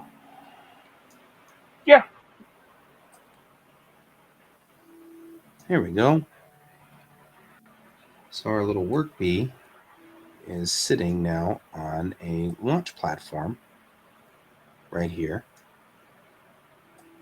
next to a little door that obviously was where the little work bee comes from. Although he's huge still. Let's maybe try a little bit smaller. Although I worry, just like you worry about me with art, I worry that you spend so much time On world building? on world building and this extra stuff that you're going to lose interest in actually doing the story. And you're just doing all this auxiliary stuff. Well, the biggest problem that we have is I can't write while doing the show. So I'm doing all the writing in the afternoon. Because I can't actually like sit here and talk and write at the same time, and besides it'd be boring. You know, you guys would be like, well, that, you know, I just and it would be boring. So there's writing being done. And actually I don't know, I keep finding this just more and more exciting every time I do stuff. So there's kind of that. Like it has sort of a different effect, sort of.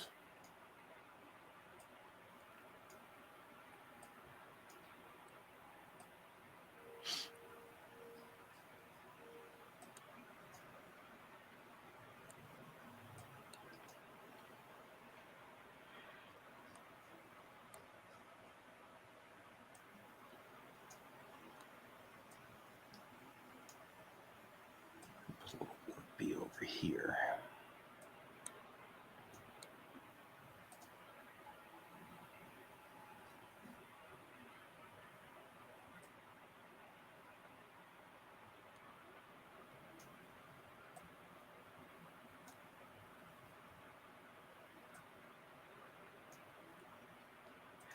And you are That's not the wrong. other advantage of doing a show like this, is it also allows us to help you out too. Yeah. Oh yeah, absolutely.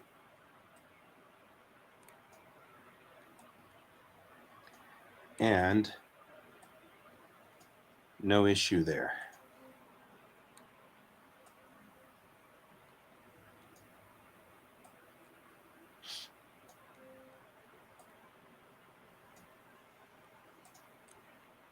I hate this character.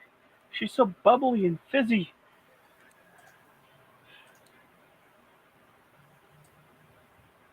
Oh.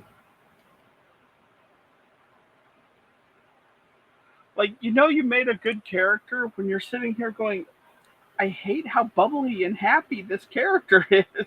Right? And it's perfect. It's absolutely perfect.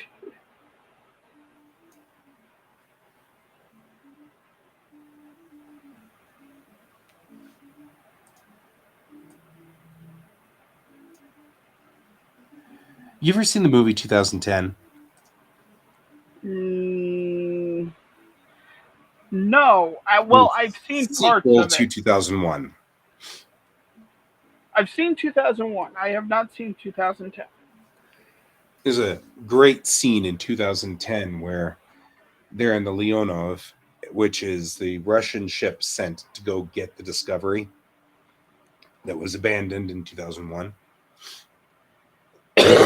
And they're in the Leonov, and they're about to launch they launched a probe with a guy in it, a little guy in this probe and thing. They're heading out to the monolith, and it's Roy Scheider and what's his name? Who was in Third Rock from the Sun? John Lithgow? John Lithgow. John Lithgow was playing the engineer, and Roy Scheider was playing the guy who kind of got them all into this mess. So he's the team leader of the U.S. side. And so Roy Scheider says, well, maybe we should have him extend the arms so that you can, so that sort of like, we come in peace. And John Lithgow goes, I don't know, man. Those claws extended out like that, I think it scared the piss out of me. So now I'm looking at this work bee with its arms extended out, and I'm like, yeah, actually, it does kind of look very vicious. Looks kind of scary out there with those arms out. Well, have you read We Are Legion, We Are Bob? No. Oh, But it sounds good. You need to read it. It is really, really good. Cool. But at one point, he's manipulating these little helper droids, and we're not talking like one or two. We're talking like thousands of them, and they Legion. swarm. Right. They swarm through this lobby, and he's trying to save the workers at this building from this attack. And he takes them all out and just destroys everybody on the opposing side. And he takes one of them and waves at the security guard. And it's one of those points where it's just like, how terrifying is this? Right.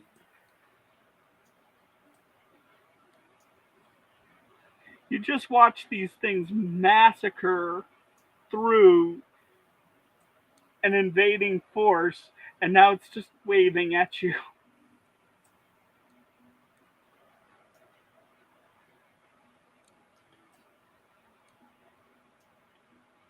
But yeah, I highly recommend the Bobbyverse. You should check it out.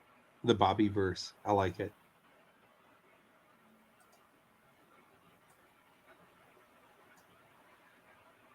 The guy's a Trekkie. It does not surprise me. A lot of people are. In fact, that causes some issue. And I won't go into how it causes issue, but it is funny. That works for me.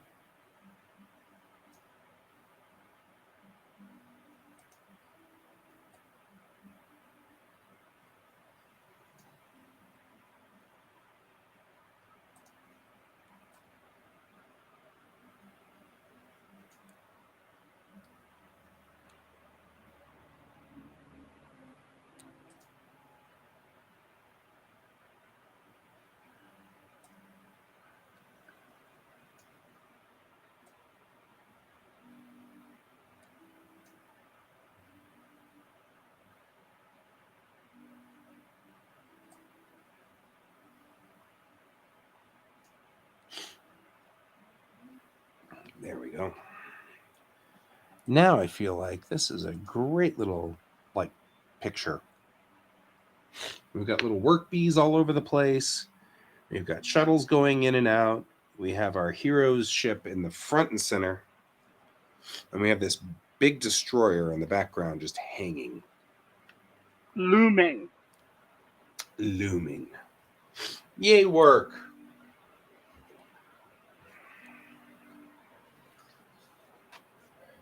I'm going to blow my nose real quick. Oh no, my virgin ears. How can I ever handle?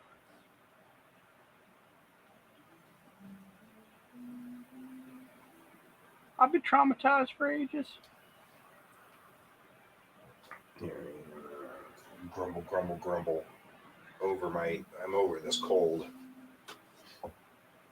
But it's not over you. No, it's not. It's not over me yet. And you're like, and that's when I stopped being friends with him. Oh, if that would have stopped me from being friends with you, That we would would have have ended this relationship a long been time a ago. long time ago. No, not 2-1. I don't know.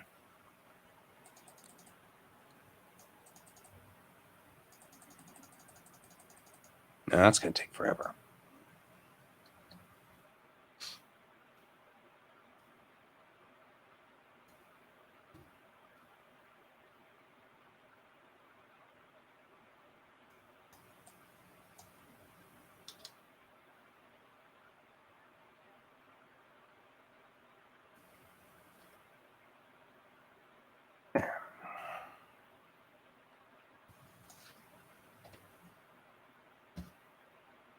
There we go, like so. And it's all right, Brent. You can do work. It works for us.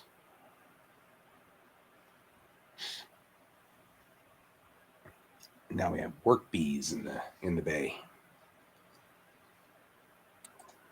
Kind of want to make sure that everybody here all has sort of the same critter going for them.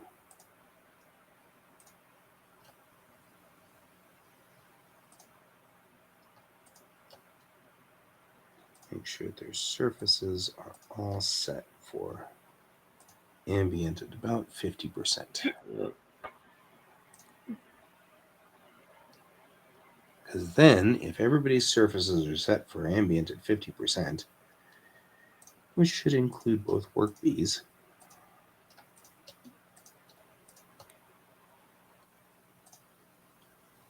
then in theory, when I hit render, in theory, I'll get shadows in here. And I don't. Which means something borked. Yeah, I'm not sure what borked, but something borked.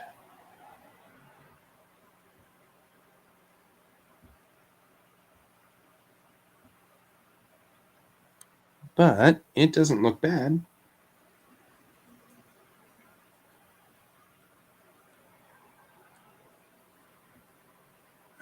Yep, I'm actually pretty proud of that. That looks fine.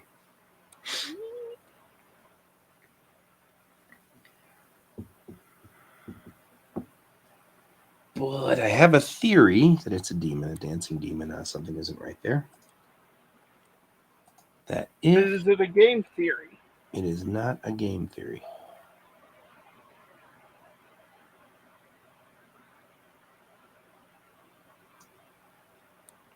So we're going to do this. And then hit render. I still don't get what I'm looking for.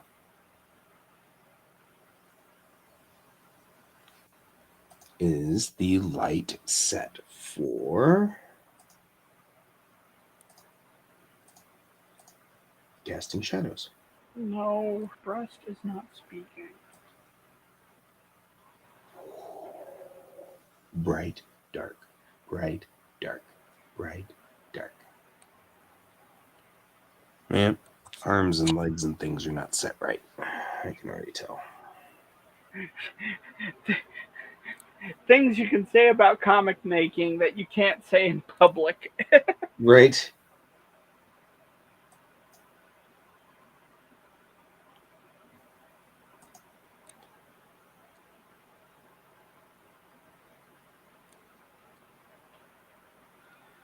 I thought, like, the underside looks like it's shadowed properly. What I'm not getting is the across the hull shadows that I want. Everything else looks pretty cool. I'm okay with it, but yeah.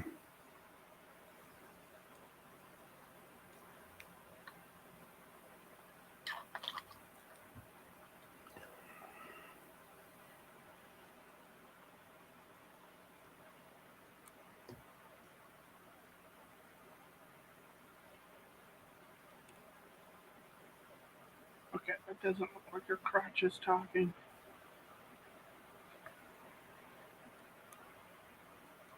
Okay, Like, well, we I'd have be done our coming. bit for King and Country.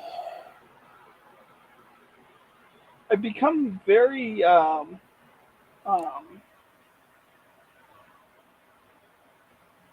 I'm not obsessed, but very worried about how the word balloons, the point of them are going, because I want to make sure that it's clear who's talking. Mm-hmm. There is a website, or there is a blog on Blambot about word balloons, like the right way and the wrong way to word balloon and stuff. So it's kind of I was reading that and I'm like, I still think I might be doing something wrong on word balloons. So I looked up as many tutorials as I could on word balloons, so I have a pretty good idea. And still, you have times in which you wonder if you're doing the right thing or not. yeah, Okay, this page is done.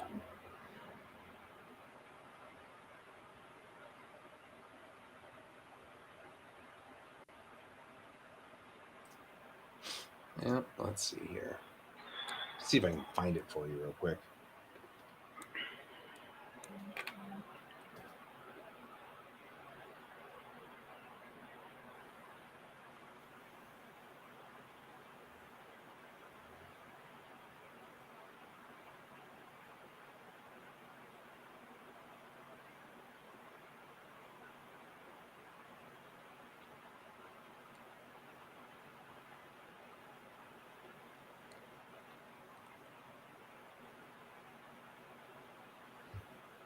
Let's see here. Blambot had resources. Art dimension, song fonts, lettering template.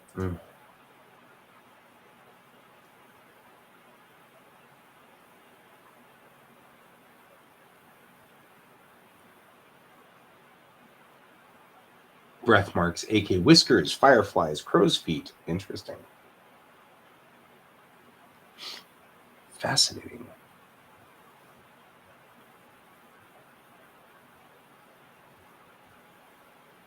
Squink. Wow. Like, you've seen this, yes? Let me see here. I'll move this over here and we'll just stick it up here and then we'll talk about all the things. Like this talks about all the traditions, like where an asterisk works. Let me full screen it so that you can see what we're talking about here.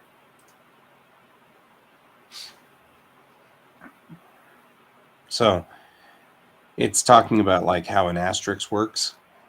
You know, whenever you do asterisks, hang on. Yep. There we go. Balloon tails, if at all possible, tail should point to the character's mouth, as if an invisible line continued on past the end of the tail to their face. Yes. Pointing it to their general area or whatever. Bold italic, there's almost no plain bold in comics dialogue. Bold italic is used when emphasis is placed on a word. Okay, that's something I didn't do right. Breaking borders. Breath marks, whiskers, fireflies, crow's feet. Alas, I'm fading away. That's funny. Burst balloons, shout balloons. Captions. I'm sorry, Captain. Shields are down again.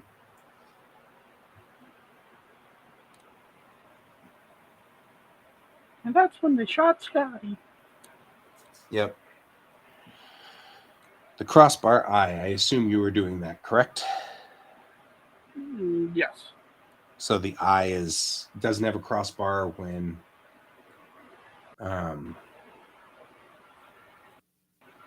it's any word, but it has a crossbar when it's not. Okay. Double dash. It's only used when a character's speech is interrupted or in a place of a semicolon, which is not used in comics. That's important, says guy who uses lots of semicolons. Double What's up? outline balloons? Huh. What was that? A double outline balloon. I didn't even... No. The previous one. The previous one was double dash. because they don't use semicolons. What's a double ash? Double dash. Dash. Oh, dash. double dash. Yep. We're not clear from the broadcast. I'm still broadcasting. Drop caps or decorative caps.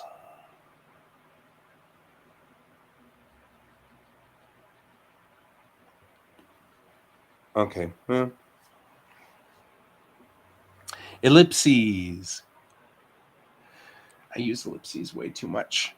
My wife gets on my case about ellipses. She hates them. Oh, were they cross? Well, she says that I overuse them, and I think she's right. So, foreign languages, hollow sound effects, hyphenating, a long word to make it fit in a balloon, but it's generally accepted that you should avoid it if at all possible. Only a compound word that breaks well. Italics is for weird dialogue, joining balloon to balloon, joining balloons with connectors, music and singing. Numbers should be written out as long as they're under. Well, that's a good. That's just a general writing tip. That's a writing consensus. And Pat's siding with Maya. Yeah, that's probably true. Off panel dialogue, overlapping panel borders. Overlapping a balloon over a border tends to look a little amateurish, but it can be necessary due to space constraints.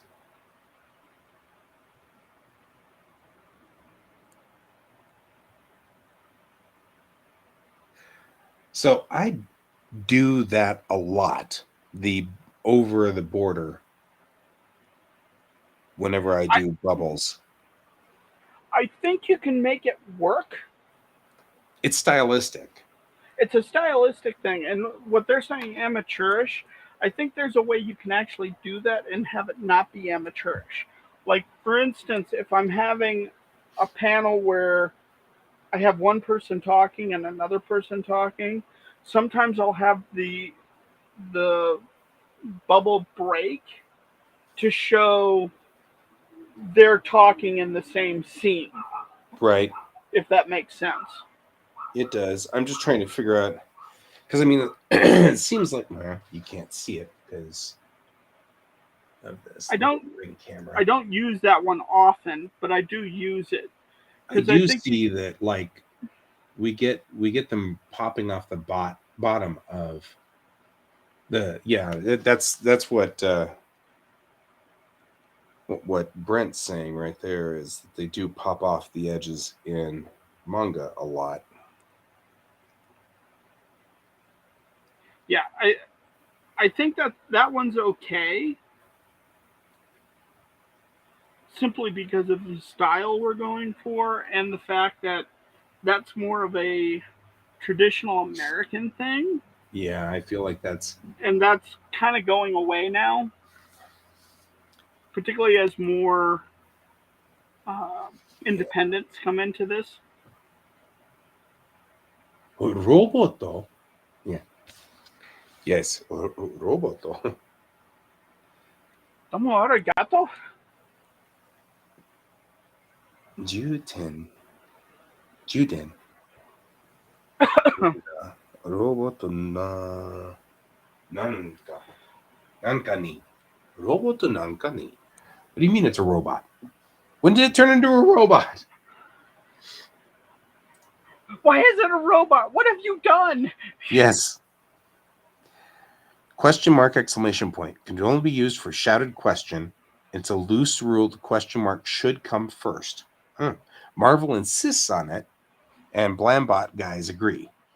Since the text is probably already bold or enlarged, so the only visual clue a reader has that it's also a question is the question mark, giving it the priority. Quotations. They read like paragraphs in the caption boxes. Okay, that makes sense. Radio balloons or electric balloons or broadcast balloons.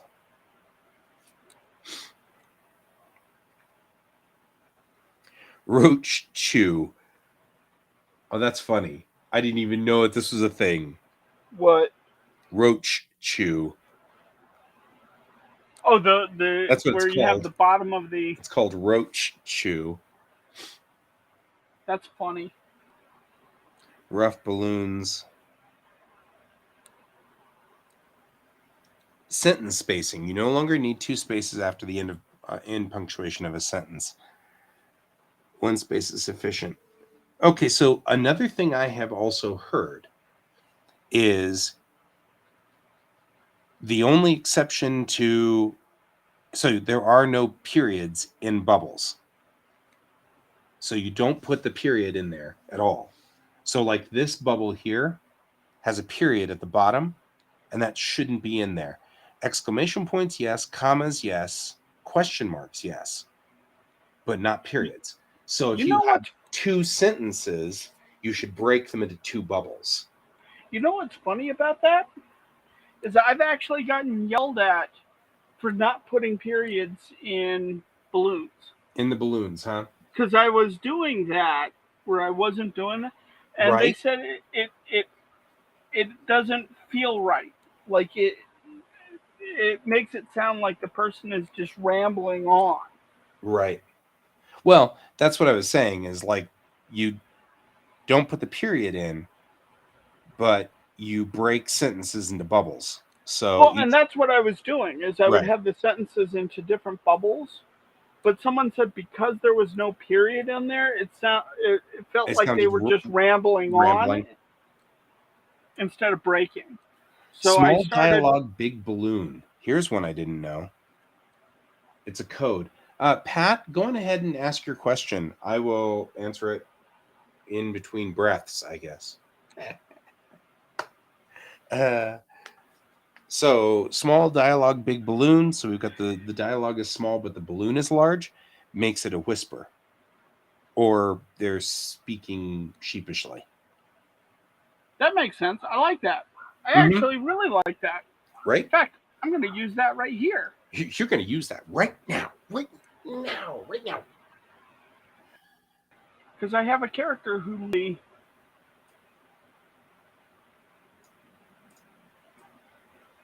Here, I'll move me up here in this corner so I'm sitting above your head. I'm going to step on you a little. And then we were down here with the sound effects and noise effects. Noises that aren't speech are displayed in type styles that should help convey the intensity and properties of the noise. Split other whether sound effects should be punctuated with exclamation points, with very few exceptions. Things that the punctuation to effects makes them look childish and cartoony. It follows on manga too. Manga will follow that as well. Well, Yeah, I also had someone. I actually disagree because actually looking right there. Like, I also have. Although that's not a sound effect. I've had people comment that I shouldn't have 2 different sizes for font, but I think it's okay when it comes to like having a smaller font and a bigger balloon when you're trying to convey like loudness. Right. That Although makes here's sense. an interesting thing. Minmay right here is expressing that she's confused by just putting up a question mark and an exclamation point. Right? I mean, we've got just her saying, what? You know? Whereas the sound effect, which is go keek keek keek keek, go keek keek keek keek. That sound effect is most definitely oh my god. I hope I'm not holding you up. It's 11:15. Nah, I'm gonna go get food in a minute. I'm waiting for Pat to ask his question. Macross Hashin. Oh my gosh. Eisei dosho yori. Wow. Kokeki kimasu.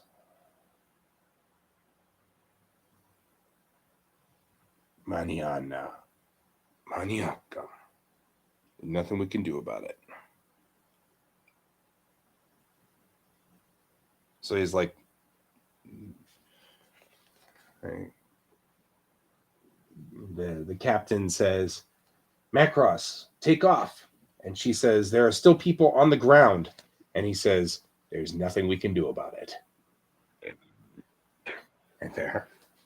And that is very Japanese. Well, and then all hell breaks loose as the Macross takes off. Including Minmay going, wait, the stage is falling apart. And that's when Hikaru goes after her and tries to save her butt. He's trying to save her here.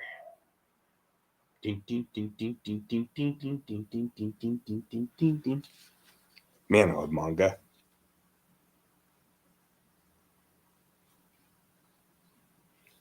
She's caught in the gravity eddies.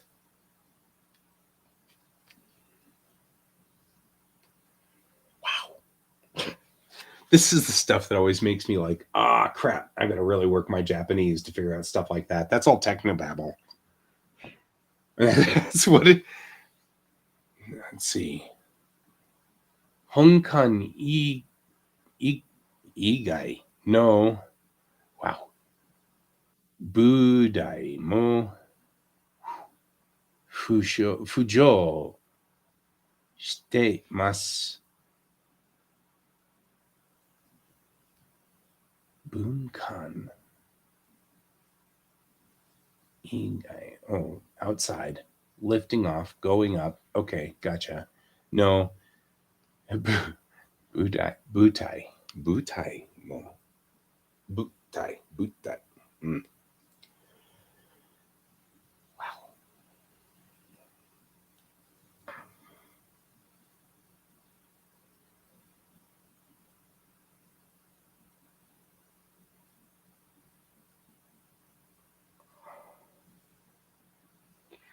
Well, I am going to hop off. I have things to do, and I have completed my page for today. Okay. I'm just reading manga and waiting. Oh, tangents on a balloon or sound effect brushes against but doesn't overlap. It's called tangent and should be avoided at all costs. Yep. Converging tangents. We've all had me discuss converging tangents and how much I hate them. Can't find the translate option in Messenger. Okay. It's actually not in Messenger. It should be in your browser. So there you go. You out of here, Brian? I'm out of here. I'll see you tomorrow. I will catch you later. Okie dokie.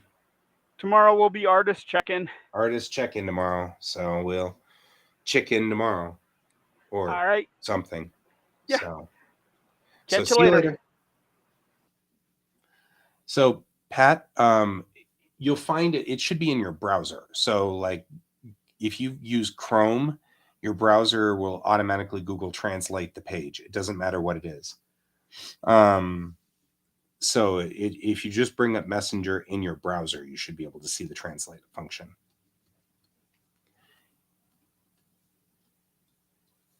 Messenger on your phone, Messenger on a browser window, Messenger on smoke signals outside in the backyard.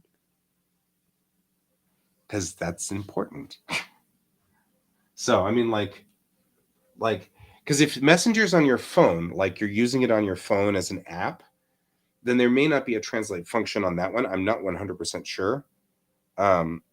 I haven't had anybody try to hit me up on Messenger here that has done that, but, and I don't translate Japanese. So I've turned off the function to auto translate Japanese, but any other language, like I've got a buddy who's Russian, and she'll post things in Russian, and I'll auto translate Russian.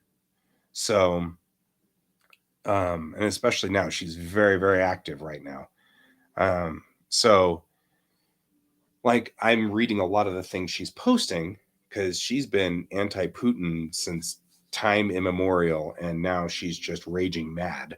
So, there's that. But I knew that 20 years ago when we were talking about Putin, so there's that. But yeah, so that should be in your browser itself. So like it should be up here-ish on the browser window. And it will say, do you want to auto-translate this language? And you say, yes, auto-translate. So that's usually where I find it, I hope.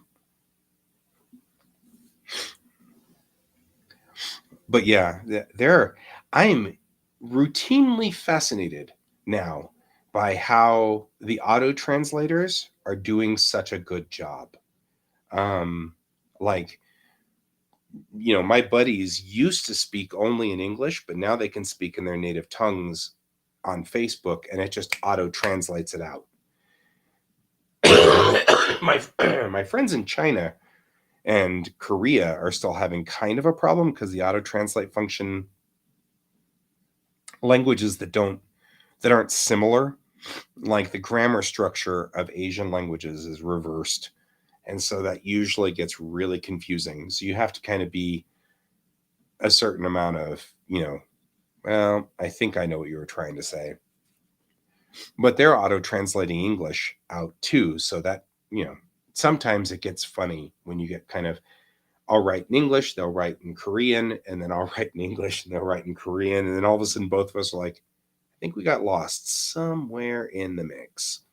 I don't speak enough Korean to do it direct, but Japanese, I can just write direct. And so we'll either choose to write all in English or all in Japanese, depending on where we are in the universe. Usually, if it's Asuka, she decides that my Japanese sucks enough that she gets intolerant and then makes me write in English.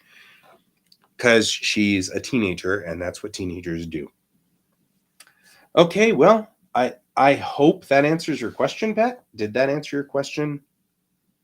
That's the best I can hope for. I would look it up on your browser is what I would do. Is if you're wanting to translate that individual, go to your browser. Don't do it on your phone, because the browser, and use Chrome, because Chrome uses the Google Translate function. Microsoft's Translate isn't as good, in my opinion. I've seen what Microsoft will do to Japanese, and I know what they're trying to say in Japanese, and then I see what they translate in Japanese, and Google gets closer. So that's my opinion on this. I hope that helped you. I don't know if you got booted or not. Worst comes to worst, if you really need to, you can always forward it to me. Oh, you know what you can also do? I'll show you what you can also do. You can go to Google, and you can say,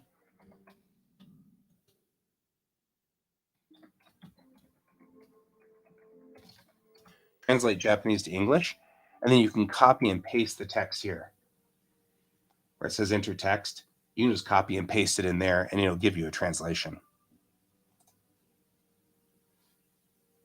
Right?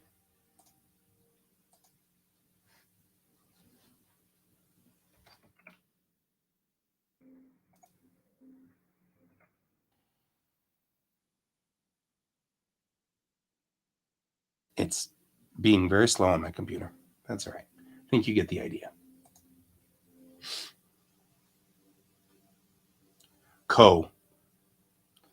Oh, that's ridiculous. Okay. So, can't copy or paste out of Messenger? Weird. Let me see. Suddenly, I am super slow.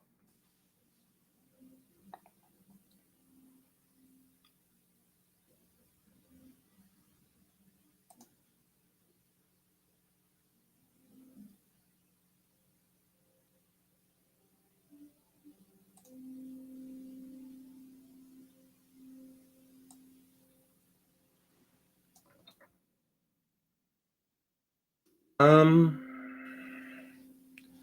so I can select on Messenger and Facebook and copy with the Control C function. So hit Control and the letter C, and that'll copy, and then Control and V as in Victor will paste. So Control C as in Charlie, and Control V as in Victor, and that will copy and paste it. So select everything in Facebook, and then hit Control C, and that'll copy. Go to the web page where it says translation, click in the window, and then hit Control and V, and that should paste. Or at least in theory, it will. I don't know if that's actually.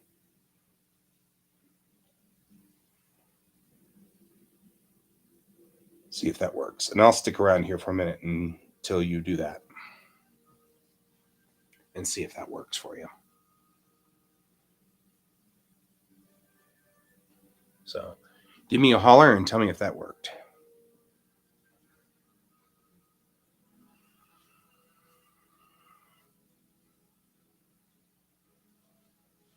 Because you should be able to still copy and paste in Messenger and Facebook.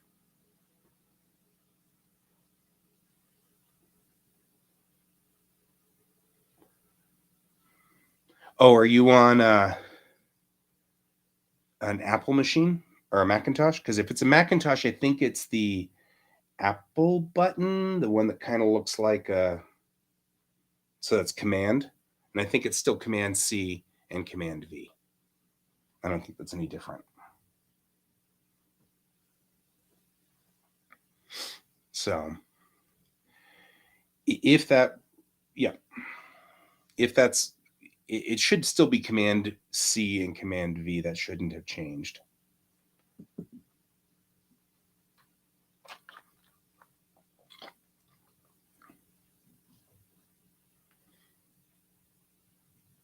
Are you on a IBM PC or are you on a Macintosh PC?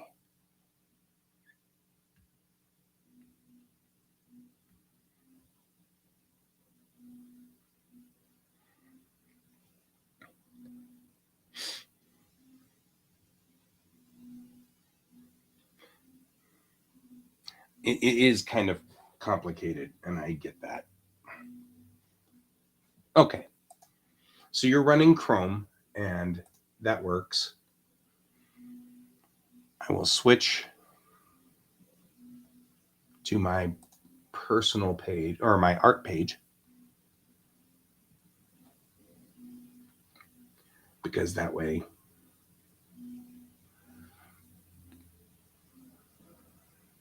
we can kind of take a look here and I will show you what's going on. So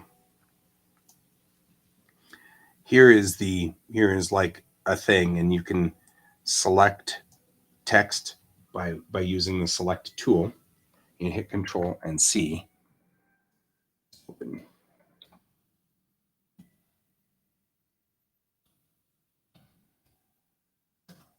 Right. I did English to Japanese so we can go the other direction. Right. And just Control V. So, and this is in Chrome. I'm using Chrome as well. So I don't know if that helps you. あなたはそれを崩れないパネルの境界線でよく見ます. Actually, it's not bad. That didn't turn out as bad as usually does. Usually it mangles it pretty good, but よく見ます.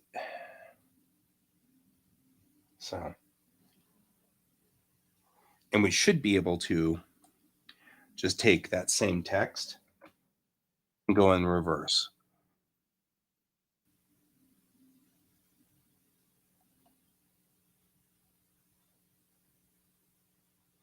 So if we were to, apparently I have no idea how to do things. You should be able to do that. So in theory, it should still do that. I don't know. I don't know if you're still having that problem or not. I hope you're not. Because I'm actually kind of getting hungry. And I've got burritos downstairs, man. I've got burritos. How you doing? What does akatsuki mean? I'm going to translate Japanese one. Is there a more accurate translation than Google? Just saying.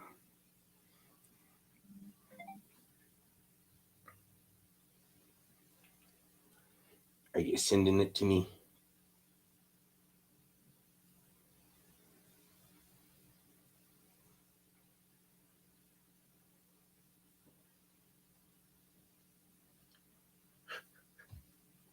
All right. All right.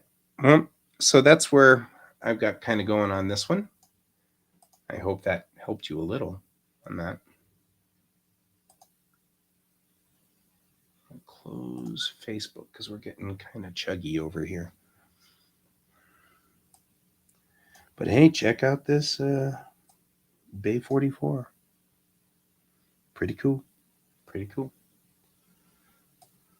I think I may have lost Pat. Okay, Pat, if you still need me, you can PM me on Facebook. But I'm going to go make a burrito because I want burritos. Burritos. I got burritos. It's a burrito day. Okay, cool. Well, then, if anybody else needs help, I'm always available if you need me. I want to thank Pat for showing up today and Andrew for talking Firebird with me and Brent. And oh gosh, who else was here all day? We had a lot of people today, right? I mean, because we had Brent and Andrew and Ghost Hand was here for a while. And let's see. And well, that's pretty much it, I think. That's what we got. But thank you all for being here today. I appreciate it. And I will be, of course, we'll be in tomorrow for artist check-in. So you can check in with us and see where all of us are in theory, where Pepper ended up and where Brian ended up and where I ended up. And hopefully we can get somebody else. We'll see. And until then, I hope you all have a wonderful Thursday and keep your eyes on the stars. Bye.